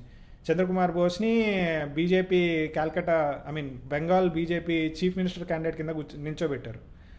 సో అయితే ఈ సూర్యకుమార్ బోసు ఆవిడ చాలా కమ్యూనికేషన్లో ఉన్నారు. ప్రణబ్ ముఖర్జీ మీ దగ్గరకు వస్తున్నారు, బోస్ యాషెస్ జపాన్ నుంచి కలెక్ట్ చేసుకోవడానికి మీ దగ్గర నుంచి పర్మిషన్ రిటర్న్గా మీరు సంతకాన్ని తీసుకోవడానికి వస్తున్నారు అని చెప్పేసి అంటే షీ బికమ్ వెరీ యాంగ్రీ, చాలా కోప్పడుతుంది. ప్రణబ్ ముఖర్జీ వచ్చి ఇట్లా మేము చేస్తున్నామండి, మీరు దీనికి సిగ్నేచర్ పెట్టండి అంటే చాలా కోప్పడుతుంది. అయితే అప్పుడు ఆయన రష్యావి ఏవో రికార్డ్స్ చూపిస్తాడు. ఓకే. అయితే ఆయన రష్యావేవో రికార్డ్స్ చూపిస్తాడు. రష్యాలో మాతో కమ్యూనికేషన్ రష్యాకి మాకు కమ్యూనికేషన్ ఉందండి. అప్పుడు ఆయన రష్యాకి వెళ్ళినప్పుడు మేము అడిగాము వాళ్ళని, స్టాలిన్ కానీ వాళ్ళని కమ్యూనికేషన్లో ఉన్నప్పుడు వాళ్ళు మాకు ఎవరు రాలేదు అని చెప్పారు.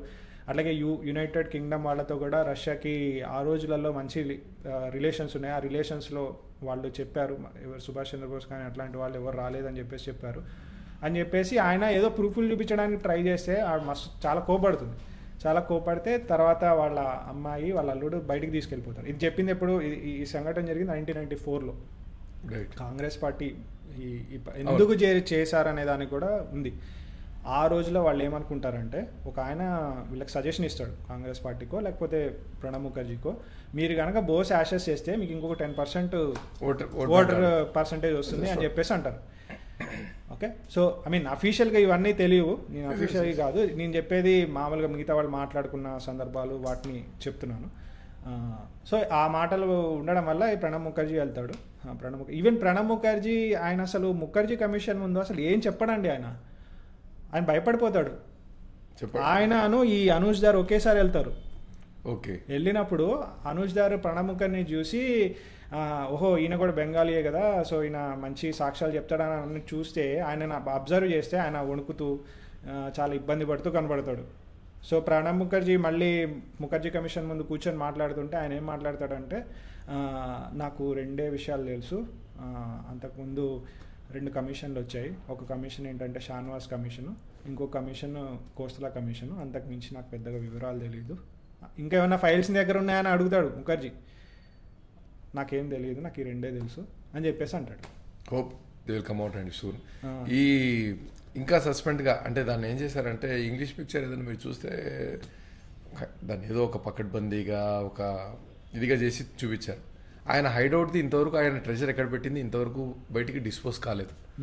లేదా ఆయన వచ్చిన తర్వాత ఇండియాకి వచ్చిన తర్వాత కొన్ని ప్లేసెస్లో పనిచేయబడింది అని చెప్పి కొన్ని అంటారు. అసలు దాని గురించి మీకు తెలిసినదేమో. ఐఎన్ఏ ట్రెజర్ స్టీల్ చేసింది ఎస్ఏ అయ్యర్ అని ఒక వ్యక్తి, ఇంకొక వ్యక్తి ముంగా రామ్మూర్తి. ఈ ఎస్ఏ అయ్యర్ ఎవరు అంటే సుభాష్ చంద్రబోస్ యొక్క కమ్యూనికేషన్ మినిస్టర్. ఆ రోజులో ప్రొపగండా మినిస్టర్ అనే మాట వాడేవారు, ప్రొపగండా మినిస్టర్గా చేశారు. తర్వాత ఈ పర్టికులర్ ముంగా రామ్మూర్తి కూడా ఆ పర్టికులర్ స్టీలింగ్ అంటే ఈ లూట్ చేయడంలో ఆయన హస్తం కూడా ఉంది. ఇది ఎలా తెలుసు అని చెప్పేసి అంటే మన ఇండియన్ హై కమిషన్ జపాన్లో వాళ్ళు ఉన్నప్పుడు ఆ కమిషను నెహ్రూకి లెటర్ రాసి ఈ ఎస్ఏ అనేవాడు కొంచెం ఇట్లా లూట్ చేశాడు, అదొక్కటే కాదు, వీళ్ళిద్దరే కాదు, ఇంకొక బ్రిటిష్ ఆఫీసర్ కూడా ఉన్నాడు, 3 కలిసి చేశారు.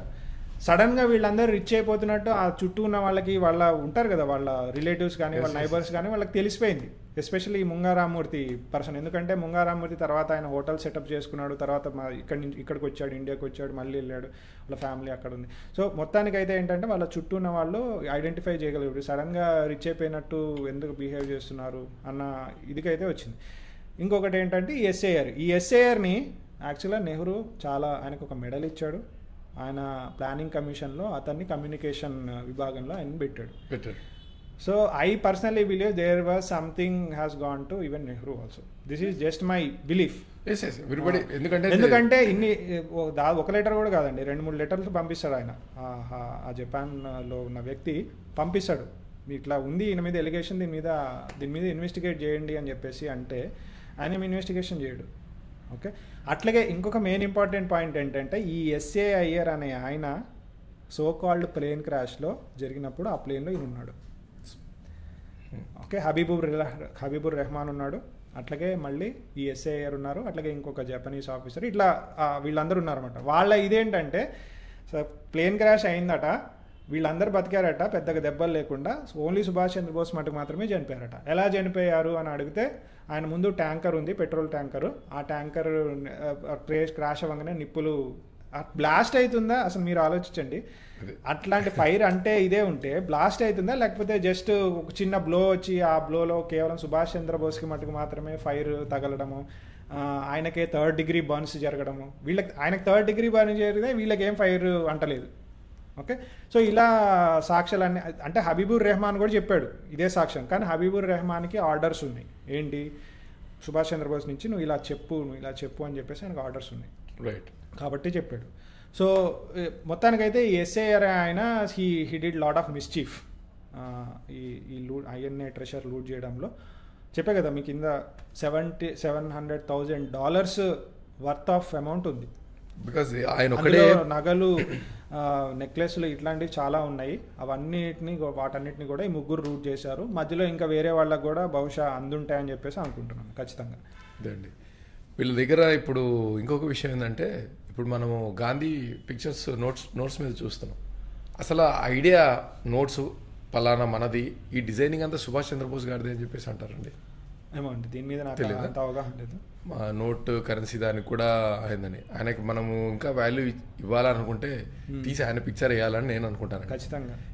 కనీసం కొన్ని నోట్స్ మీద వేయాలి, అన్ని నోట్స్ మీద. కొన్ని నోట్స్ ఎందుకండి ఆయనది అట్లాంటి, ఇప్పుడు భగత్ సింగ్ లాంటి వాళ్ళు కానీ సుభాష్ చంద్రబోస్, ఎందుకంటే our governments are too crazy about Mahatma Gandhi అండి.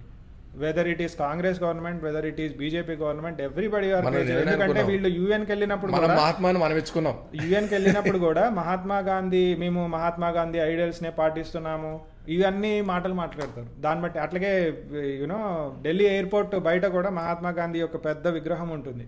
ఆ విగ్రహం కూడా చూడడానికి ఒక యూరోపియన్ విగ్రహం లాగా ఉంటుంది. He is the richest freedom fighter. అంటే రిచెస్ట్ ఫ్రీడమ్ ఫైటర్ అంటే ఇన్ ద సెన్స్ ఆయన చుట్టూ లగ్జరీ కోట్ వేసుకొని కాదు, బట్ ఆయన డైలీ ఎక్స్పెన్సెస్, ఆయన తాగే గోట్ మిల్క్ కానీ, ఆయన వాడే ఖద్దర్ దానికి కానీ, ఆయన ఎక్కడన్నా ఇప్పుడు నేను ఒక బుక్ చదివాను నవ్విపోదురుగా కానీ, కమ్యూనిస్ట్ పార్టీ ఎట్లా ఆవిర్భావం అయిన దాంట్లో ఈయన ఫస్ట్ ఈయన రిసీవ్ చేసుకోవడానికి అందరూ వచ్చారంట. ఒక కంప్లీట్ ట్రైన్లో ఒక బోగి ఖాళీ ఉందంటే ఈయనకు అంత రేంజ్ ఆఫ్ ఎందుకు, సామాన్య మనిషికి ఎందుకు దిగలేదు, something is happening in the Congress party. Correct, British వాళ్ళు కూడా కోఆపరేట్ చేసేవాళ్ళు అండి. స్వతంత్రం రాదినతో అనేది వాళ్ళకి అప్పుడే డిక్లరేషన్ వచ్చి కమ్యూనిస్ట్ పార్టీ వాళ్ళు దే ట్రైడ్ దేర్ బెస్ట్ అండి. తర్వాత కమ్యూనిస్ట్ పార్టీ వేరే విధంగా వెళ్ళిపోయింది, కానీ అప్పట్లో కమ్యూనిస్ట్ పార్టీ అప్పట్లో వాళ్ళ మైండ్ సెట్ చాలా స్ట్రాంగ్ ఉండేది.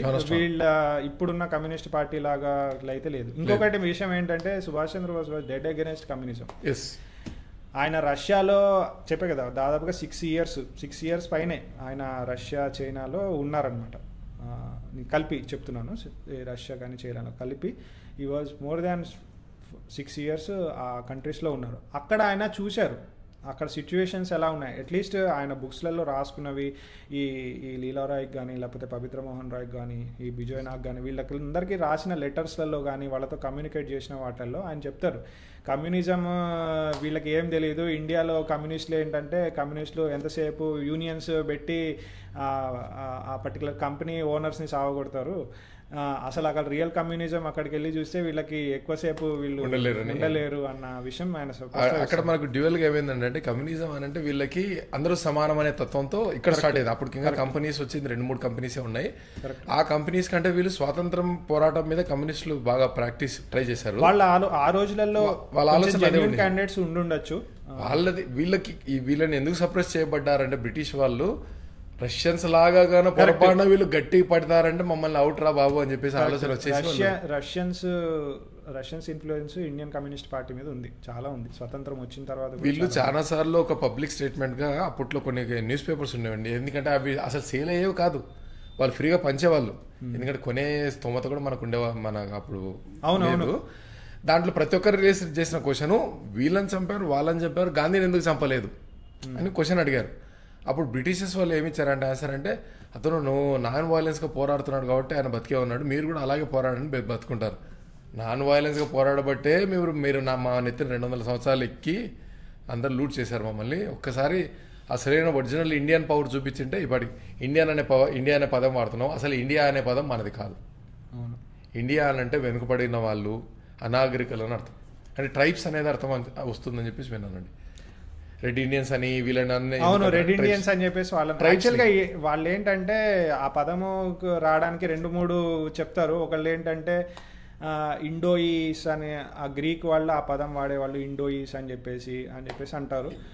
ఇంకొకళ్ళు సో ఇట్లా ఆ పదం వల్ల వచ్చింది ఇండియా అనే పదం. అంటే ఇంకా వీళ్ళు పాత కాలంలో ఉన్నారు ఇండియన్స్ అని పెట్టారు అని చెప్పేసి. ఎందుకంటే when Spanish people have invaded USA, వాళ్ళు కూడా అంటే వీళ్ళు స్పానియన్స్ యుఎస్లో ఉండేది, వాళ్ళని చూసి రెడ్ ఇండియన్స్ వీళ్ళని, అంటే ఎవరైతే రెడ్ కలర్ వేసుకున్నారో రెడ్ ఇండియన్స్ అని పెట్టినారు, అనాగరికులు అని వాళ్ళని డిసైడ్ చేశారు అనమాట. వాళ్ళు అడ్వాన్స్ గా ఉన్నారు, వీళ్ళు అనాగరికులు, వీళ్ళు ఇండియన్స్. మన అప్పుడు భారతదేశం ఉండింది, ఆ భారతదేశం పేరు కాస్త ఇండియాగా మారి మనము వీఆర్ ఇండియన్స్ అని మనం అనుకుంటున్నాం. కాదు, మన భారతదేశం పేరు మారుస్తున్నారు కాబట్టి సంతోషం కూడా.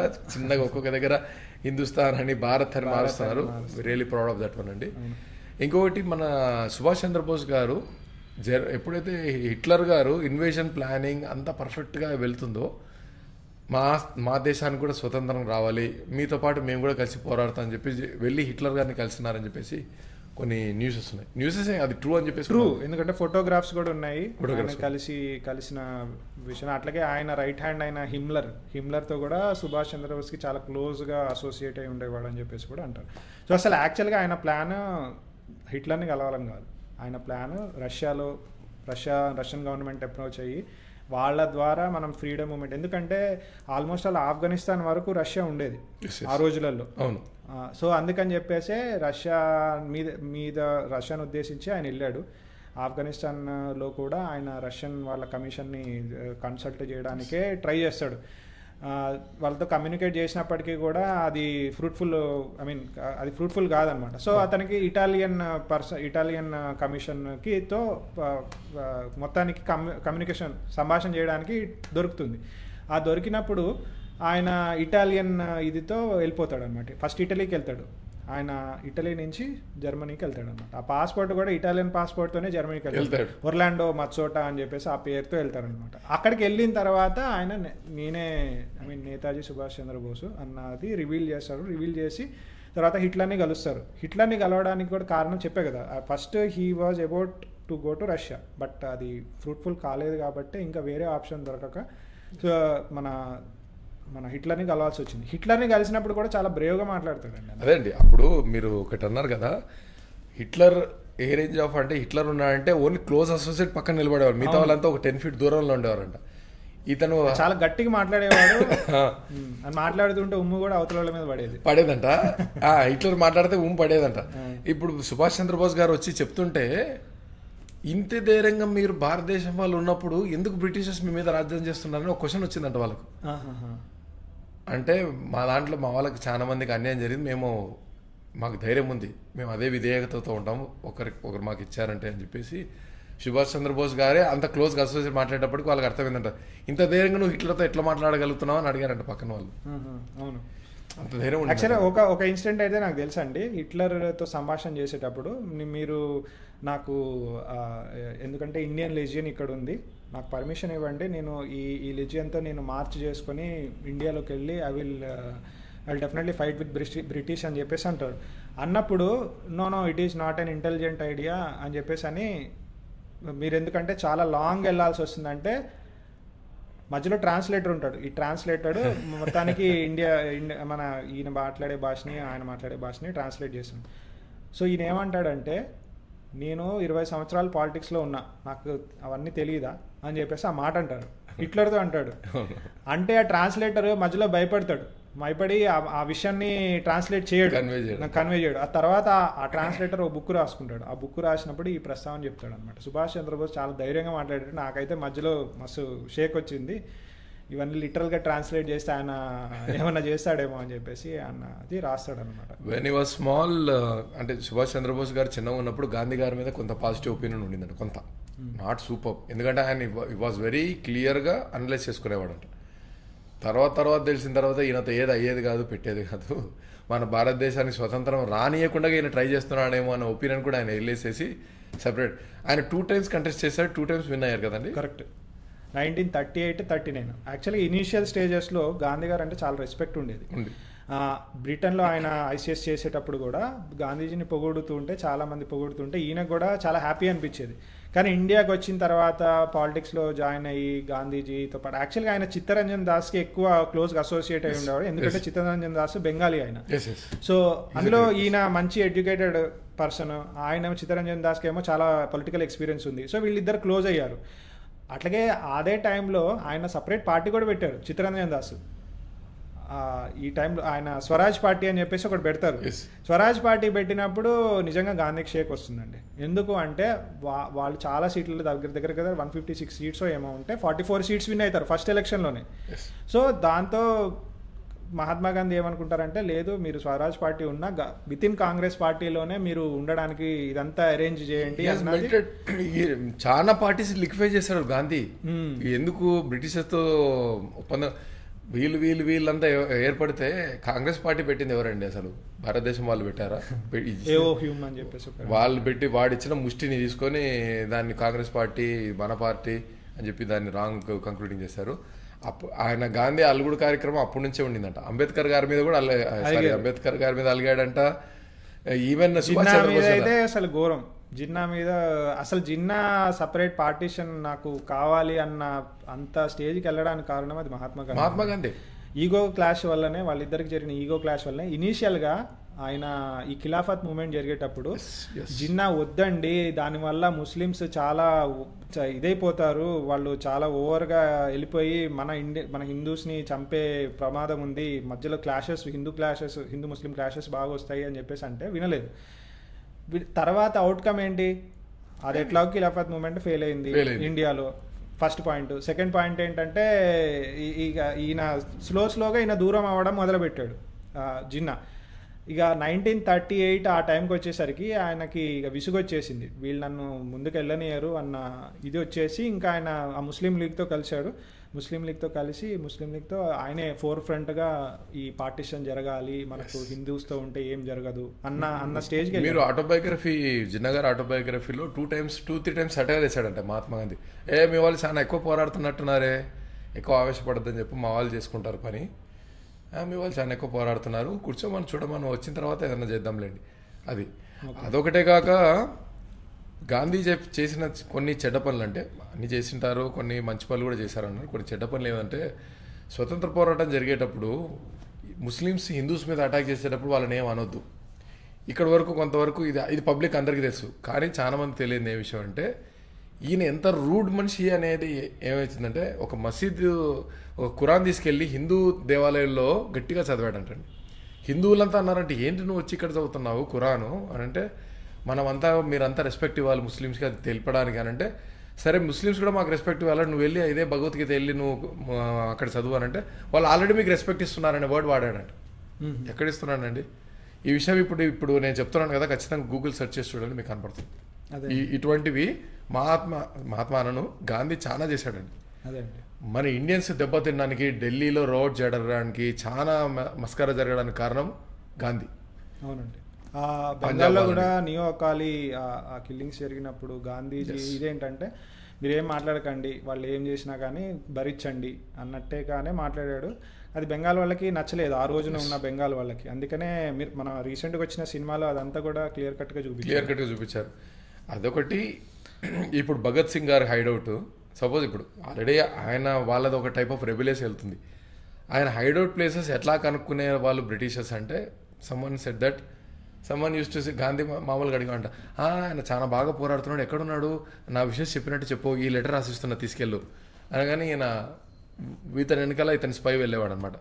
భగత్ సింగ్ అక్కడ ఉన్నాడని చెప్పి ఈయన ఇన్ఫర్మేషన్ ఇవ్వడం, ఇట్లాంటి నీరు కార్చే పనులు చేశాడని చెప్పేసి కూడా కొన్ని అపవాదులు ఉన్నాయి ఆయన మీద. అది ఇంక మనకు క్లియర్గా తెలియదు కాబట్టి వీ కాన్ టాక్ ఇట్. నాకు కూడా అవగాహన మనకు తెలియదు కాబట్టి దాని గురించి మాట్లాడలేము. ఇట్లా చాలామంది స్వతంత్ర సమరయోధులు మనం పోగొట్టుకోవడానికి గల కారణము ఇట్లాంటి వాళ్ళు మన ఇండియన్సే, మన హిందూసే అని చెప్పేసి కూడా అంటారు.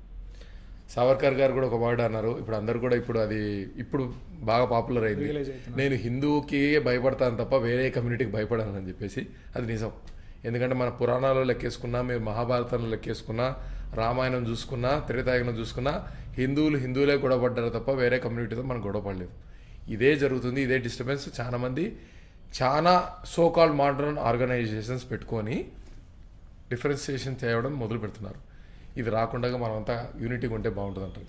ఇప్పుడు గాంధీ గారు ఒకసారి ఈయన మీద, సుభాష్ చంద్రబోస్ మీద ఒక క్యాండిడేట్ని నిలబెట్టారు.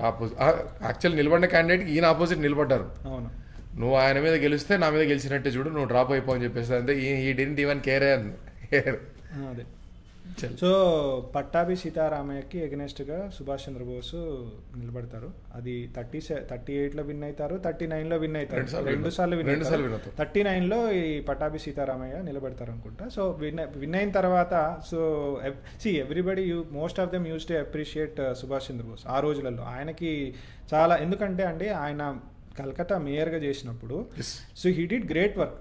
ఎందుకంటే ఆయన వివేకానంద బుక్స్లో రియల్ వేదాంత ఏంటంటే నువ్వు పూర్ పీపుల్కి హెల్ప్ చేయి, వాళ్ళకి అన్నం పెట్టు, వాళ్ళకి తిండి, ఈ సేవాభావం అనేది చాలా ఉండేది. సో ఆయన కలకత్తా మేయర్ అయిన తర్వాత కూడా ఆ రోజులో CEO అనే పదం కూడా వాడేవాడు. ఇది అయిన తర్వాత మున్సిపాలిటీ CEO అని. సో ఇలా అయిన తర్వాత కూడా చాలా సేవా కార్యక్రమాలు చేశాడు. ఆ సేవా కార్యక్రమాల వల్లనే ఆయనకి రియల్ పీపుల్ సపోర్ట్ అనేది వచ్చింది. సో అయితే ఈ తర్వాత కాంగ్రెస్ పార్టీలో కూడా ఆయన చాలా ఎదిగాడు. నెహ్రూని ఎప్పుడు గాంధీజీ తన కొడుకులాగే చూసేవాడు. ఆయన ఏం తప్పులు చేసినా ధృతరాష్ట్రుడు కనుక దుర్యోధనుడిని చూస్తారు కదా, అదే విధంగా ఉండేది.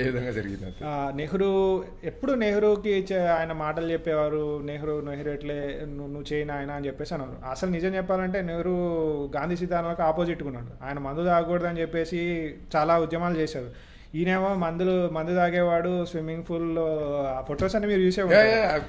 సో కాబట్టి ఏంటంటే అదే నువ్వు బయటకి గాంధీ దగ్గర ఎట్లా ఉన్నావు, అతి వినయం ప్రదర్శించి మంచిగా గాంధీ గారి దగ్గర మార్కులు కొట్టేస్తే ఆయన కూడా లేదు Nehru is a very good person. అందుకే స్వతంత్రం వచ్చిన తర్వాత కూడా ప్రైమ్ మినిస్టర్ ఎవరు అవ్వాలి అన్న సిచ్యువేషన్ ఉన్నప్పుడు so he preferred Nehru.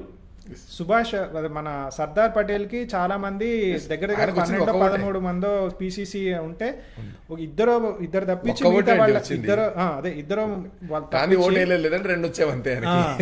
So వాళ్ళు తప్పించి చాలా తక్కువ మంది నెహ్రూకి సపోర్ట్ చేశారు.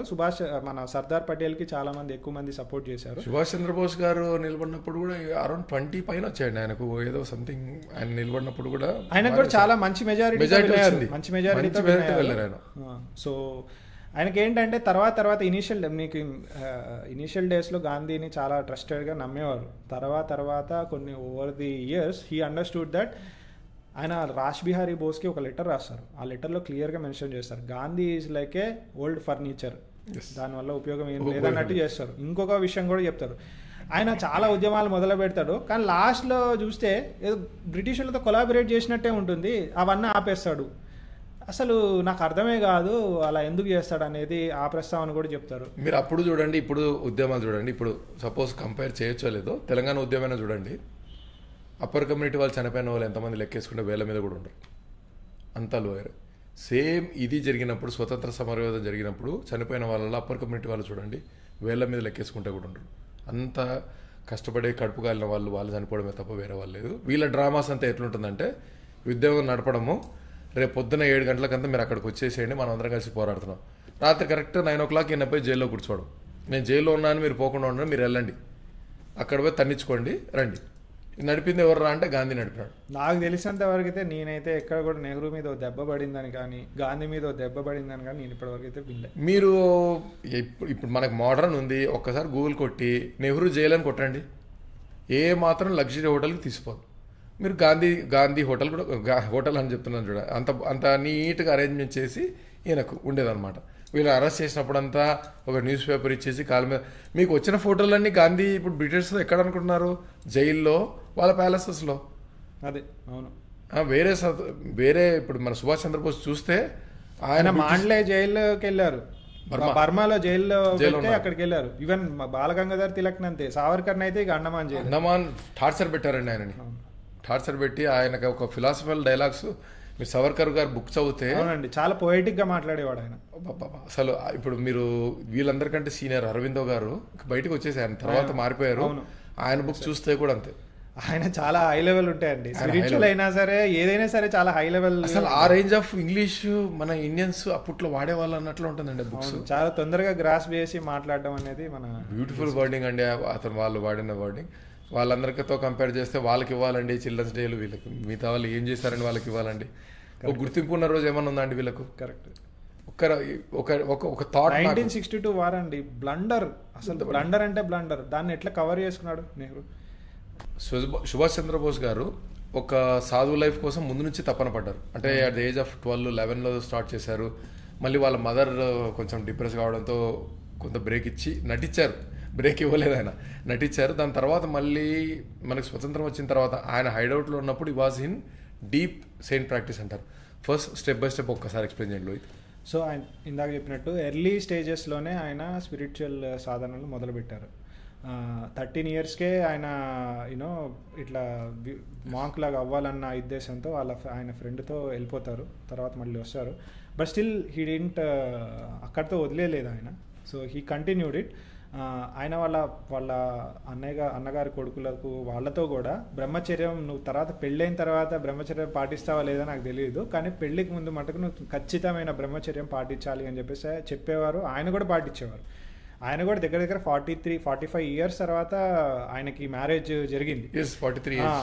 సో ఆయన ఫస్ట్ రాసిన బుక్లో కూడా, ఇండియన్ స్ట్రగుల్ అనే బుక్లో కూడా ఆయన చాలా చోట్ల మెన్షన్ చేస్తారు ఇట్లా స్పిరిచువల్ సాధన, స్పిరిచువల్గా ఉండాలి అన్న ఇదిగా చెప్తారనమాట. ఎమిలియా కూడా, అందుకనే ఎమిలియా కూడా వాళ్ళిద్దరు హిందూ మ్యారేజ్లో చేసుకుంటారు. సో బట్ ఎవరు ప్రీస్ట్ సహాయం లేకుండా చేసుకుంటారు, హిందూ ప్రీస్ట్ సహాయం లేకుండా చేసుకుంటారు. వాళ్ళిద్దరే చేసుకున్నారన్నది టాక్ అనమాట, మ్యారేజ్ చేసుకున్నారన్న టాక్. సో తర్వాత కూడా ఆయనకు చాలా అంబిషన్ ఉంది. నేను ఒకసారి ఇండియాకి స్వాతంత్రం వచ్చిన తర్వాత అన్నీ సెట్ రైట్ అయిన తర్వాత నేను సన్యాసిలాగా బతకాలి అన్నది ఆయన ముందు నుంచి ఆయనకు ఆ గోల్ అనేది ఉంది. ఎందుకంటే you use to think that is the highest thing. Vivekanandan చూశారు, లేకపోతే స్వామి అభేదానందన్ చూశారు, ఇట్లా చాలామంది రామకృష్ణ మఠంలో వాళ్ళని కూడా చూశారు. ఆయనతో మంచి వాళ్ళతో కమ్యూనికేషన్ ఉండేది ఎక్సెప్ట్ వివేకానంద.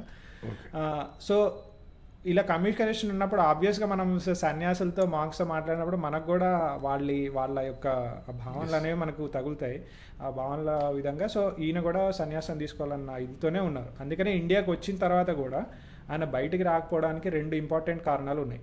ఒక కారణం ఏంటంటే ఆయన సన్యాసి జీవితం బతకాలన్న ఉద్దేశము. రెండవది ఏంటంటే ఆయన బయటికి వస్తే ఆయన ఒక్కడికే ప్రాబ్లం జరగదు, ఆయన ఫాలోవర్స్ అందరినీ కూడా చంపేస్తారు అన్న విషయం ఆయనకు తెలుసు.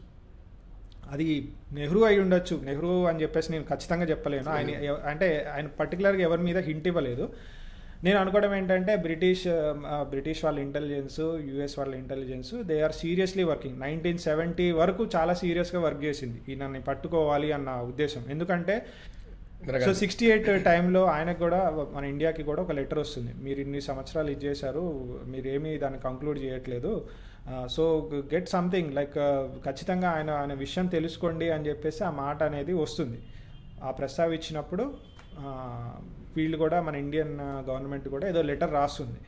సో కాబట్టి ఏంటంటే సీరియస్గా, ఎందుకంటే they are very much touchy about World War II.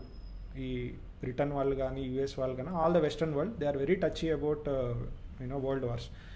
ఎందుకంటే ఈ రోజు కూడా ప్రతి 2 సంవత్సరాలు 3 సంవత్సరాలుగా World War II మీద ఒక సినిమా రిలీజ్ అవుతుంది. సో దాన్ని బట్టి మనం అర్థం చేసుకోవచ్చు ఎంత టచ్గా ఫీల్ అవుతారు. సో ఏంటంటే మెయిన్ పాయింట్ స్పిరిచువల్గా ఆయనకి వెళ్ళాలన్న ఇది ఉండేది. అందుకనే తర్వాత కూడా ఆయన ఇట్ ఈస్ సెట్ దట్ మనం 100% ఎవిడెన్సెస్ చూపించలేము, కానీ ఆయన రాసిన రైటింగ్స్ బట్టి, ఆయనకి వచ్చిన గైడెన్స్ బట్టి, వాటన్నిటి బట్టి తెలిసింది ఏంటంటే ఆయన తంత్ర సాధన చేసేవారు. వీళ్ళకి లెటర్స్ రాసినప్పుడు కూడా లీలారాయ్ కానీ లేకపోతే ఎక్కువ పవిత్ర మోహన్ రాయ్కి స్పిరిచువల్గా ఆయన అడ్వైజర్స్ ఇచ్చేవారు. అట్లాగే విజయ్ నాగ్ అనే ఆ వ్యక్తికి కూడా ఇచ్చేవారు అనమాట. పవిత్ర మోహన్ రాయ్ అయితే నువ్వు నా శిష్యుడివే కాదు, నువ్వు నా సన్ సమానుడివి, నీకేమైనా ఇబ్బంది వచ్చినా కానీ నేను నీకు కనపడకపోయినా నేను నిన్ను రక్షిస్తూనే ఉంటాను అన్న మాట. అంటే అది చాలా పెద్ద మాట, ఆ మాట వాడతారు ఆయన. అట్లాగే he was very much accomplished in all the scriptures, Tantra scriptures దగ్గర నుంచి పురాణాల దగ్గర నుంచి. ఎందుకంటే ఆయన చాలా చోట్ల క్వశ్చన్ చేస్తాడు, ఆనందమయ్యి మా అనే ఆవిడని క్వశ్చన్ చేస్తాడు. సో చాలా he has very very nice spiritual knowledge. మనము ఆ లెవెల్కి ఎవరు కూడా ఈ రోజు ఉన్న వాళ్ళల్లో మేబీ రామకృష్ణ మఠం వాళ్ళు లేకపోతే శంకర మఠం వాళ్ళు అయితే తప్పించి ఆయన లెవెల్ని అర్థం చేసుకోవడం అంత ఈజీ కాదు. సో అలా అనమాట. సో ఆయన స్పెసిఫిక్గా ఆరాధించినది కాళీ అమ్మవారిని ఆరాధించారు. ఎందుకంటే దానికి ఆయన ఆరాధించిన ఆ రూమ్లో ఫోటోలు దొరికాయి కొన్ని. సో కాళీ అమ్మవారిని బాగా ఆరాధించేవారు. అట్లాగే it is said that he also has done Bhairava sadhana. ఆయన శ్మశానంకి వెళ్ళి చేశారు. ఆయన ఎవరు హెల్ప్ తీసుకున్నారంటే సురేంద్ర సింగ్ చౌదరి అని చెప్పేసి ఒక వ్యక్తి హెల్ప్ తీసుకున్నారు. ఆయన ఒక తంత్ర సాధనల్లో కొంచెం ఎక్స్పర్ట్. ఆయన హెల్ప్ తీసుకొని ఈ సాధనలు చేశారు అని చెప్పేసి కూడా ఆయన తర్వాత సురేంద్ర సింగ్ చెప్తారనమాట. వేరే వాళ్ళతో ఎవరితోనో ప్రస్తావించేటప్పుడు చెప్తారు. అయితే ఈ సాధన చేసేటప్పుడు ఆయనకి ఆ ఎనర్జీని తట్టుకోలేక ఆయనకి బర్న్స్ అవుతాయి. భైరవ్ బాబా యొక్క ఇది తట్టుకోలేక ఆయన బర్న్స్ అయితే ఆయన చాలా రోజులు గంగా తీరంలోనే గడుపుతారట, ఆ బోట్లోనే గడుపుతారట ఒక 2-3 రోజులు. ఎందుకంటే ఆ హీట్ తట్టుకోలేక ఇది తట్టుకోలేక ఆయన అట్లా అవ్వడం వల్ల అలా అవుతుందట. సో అట్లాగే తర్వాత ఆ సాధన కూడా ఆయన నైమిషారణ్యంలో ఉన్నప్పుడు ఆ సాధన కూడా కంప్లీట్ చేశారని చెప్పేసి సురేంద్ర సింగ్ చెప్పారు. సురేంద్ర సింగ్ చౌదరి చెప్పారనమాట. అలాగే ఇంకా వచ్చేసి చాలామందికి ఎస్పెషల్లీ పవిత్ర మోహన్ రాయ్కి ఆయన ఈ దుర్గా సప్తశతి ఎలా చదవాలి, ఆయన చదివేటప్పుడు కూడా ఎలాంటి కేర్ తీసుకోవాలి, నువ్వు ఖచ్చితంగా ఆసనం వాడాలి, ఆసనం కూడా శుద్ధం చేసుకోవాలి, అలాగే మన వాటిని ఏమంటారు మన సంకల్పం కూడా తీసుకోవాలి, ఇవన్నీ కూడా వాళ్ళకి సజెషన్స్ చెప్పేవారు. సో ఆయన ఈవెన్ భైరవ సాధన కూడా చేశారు. భైరవ సాధన చేసినప్పుడు ఆయనకి బర్న్స్ లాంటివి కూడా ఆ దర్శనం జరిగినట్టుంది. ఆ దర్శనం జరగడం వల్ల ఈ బర్న్స్ లాగా కూడా అయినాయి ఆయనకి. సో తర్వాత ఆయన గంగానది తీరంలో ఒక బోట్లోనే ఒక 2-3 రోజులు గడిపారు అని చెప్పేసి కూడా ఈ సురేంద్ర సింగ్ చౌదరి చెప్పారనమాట. అట్లాగే ఇలా వివిధ సాధనలు చేసేవారు. అట్లాగే దుర్గా సప్తశతి కూడా ఈ పవిత్ర మోహన్ రాయ్కి ఎలా చేయాలి అన్న విధానాన్ని కూడా చెప్పారు. అలాగే he also mentioned like while you are doing sadhana you have to take certain precautions. అవేంటంటే ఖచ్చితంగా ఆసన శుద్ధి చేసుకోవాలి, సంకల్పం తీసుకోవాలి, ఇవన్నీ కూడా ఆయన మెన్షన్ చేసేవాడు. సో ఇవన్నీ మీరు క్రాస్ చెక్ చేసుకుంటే గురువులు చెప్పేవి కూడా ఇవే స్ట్రాంగ్గా చెప్తారు. సీక్వెన్స్ కరెక్ట్గా ఉంది, అది ఉండాలి, ఖచ్చితంగా ఇవి చేయాలి అన్న విధానము ఖచ్చితంగా వాళ్ళు మెన్షన్ చేస్తారు. మీరు సాధన చేయడం ఒక ఎత్తు అయితే ఈ జాగ్రత్తలు తీసుకోవడం ఒక ఎత్తు అన్నది కూడా చెప్తారు గురువు. మీకు ఇక్కడ 100% ప్రూఫ్ దొరికింది, హీ ఈస్ దేర్ ఆఫ్టర్ 1947 అని. అదే సో కాబట్టి ఇలా 1985 వరకు. కానీ ఆయన చాలా స్ట్రగుల్స్ కూడా పడ్డాడండి. ఆయన పడిన స్ట్రగుల్స్కి స్పిరిచువల్ స్ట్రెంగ్త్ లేకపోతే ఆయన అసలు భరించలేము. ఎందుకంటే ఆయనకి పైల్స్ ప్రాబ్లం ఉండేది, ఒక థై బోన్ ఇరిగింది. సో ఇట్లా చాలా ఇబ్బందులు ఉండేవి. అయినా కానీ అవన్నీ తట్టుకోగలిగాడు అంటే some spiritual strength is them. ఎందుకంటే ఆయన కావాల్సి వస్తే ఆయనకి ఇండియాలో టాప్ మోస్ట్ డాక్టర్ని కలిసే అవకాశం ఉంది. బయటకు వచ్చి వాళ్ళ అన్నగారితోనో లేకపోతే అన్నగారి పిల్లలతోనో చెప్పాడంటే ఇమ్మీడియట్గా వాళ్ళు వస్తారు, ఆపరేషన్ అది సంబంధించినవి చేస్తారు, అదంతా అయిపోతుంది, సాఫీగా అయిపోతుంది. కానీ హీ మెయింటైన్ సీక్రసీ మెయింటైన్ చేశాడు. ఆ సీక్రసీ మెయింటైన్ చేయడానికి కూడా కారణం ఏంటంటే చెప్పా కదా, ఒకటి ఏంటంటే ఆయన స్పిరిచువల్ లైఫ్లో ఉండాలని కోరిక. ఇంకొకటి ఏంటంటే even if that is not there also ఆయన బయటకు వస్తే ఖచ్చితంగా ఆయన చనిపోవడమే కాదు, మిగతా వేరే వాళ్ళు కూడా ఆయన అసోసియేట్స్ కూడా చనిపోతారన్న భయం ఆయనకుంది. భయం అనుకోవచ్చు, లేకపోతే దాని జాగ్రత్త అనుకోవచ్చు. అదే వాళ్ళ కోసమైనా ఉండాలి అన్న తపన అయితే ఆయనకి ఉంది ఖచ్చితంగా. Right and Lohit, it was a very good podcast అండి. This is unscripted with Vamsi. నాకు తెలిసి లోహిత్ గారు చెప్పిన దాంట్లో చాలా ఇంట్రెస్టింగ్ టాపిక్స్, ఇంట్రెస్టింగ్ పాయింట్స్ మీకు నచ్చింటాయి. ఫర్దర్గా మీకు ఏమైనా క్వశ్చన్స్ ఉన్నా ప్లీజ్ కామెంట్లో మెన్షన్ చేయండి. Will try to answer almost all. Next కూడా లోహిత్ గారితో ఇంకోటి ఫ్రీడమ్ ఫైటింగ్ గురించి డిస్కస్ చేశాము. ఓకే, లోహిత్ గారు ఒప్పుకుంటే will make another podcast regarding that one. Okay, Vande Mataram. Vande Mataram. Thank you so much. I do not know how many of us who are going to participate in the coming battles will survive to see India free. But whether we survive or not, whether we individually live to see India free or not, we are confident that India shall be free. We are confident that Anglo-American imperialism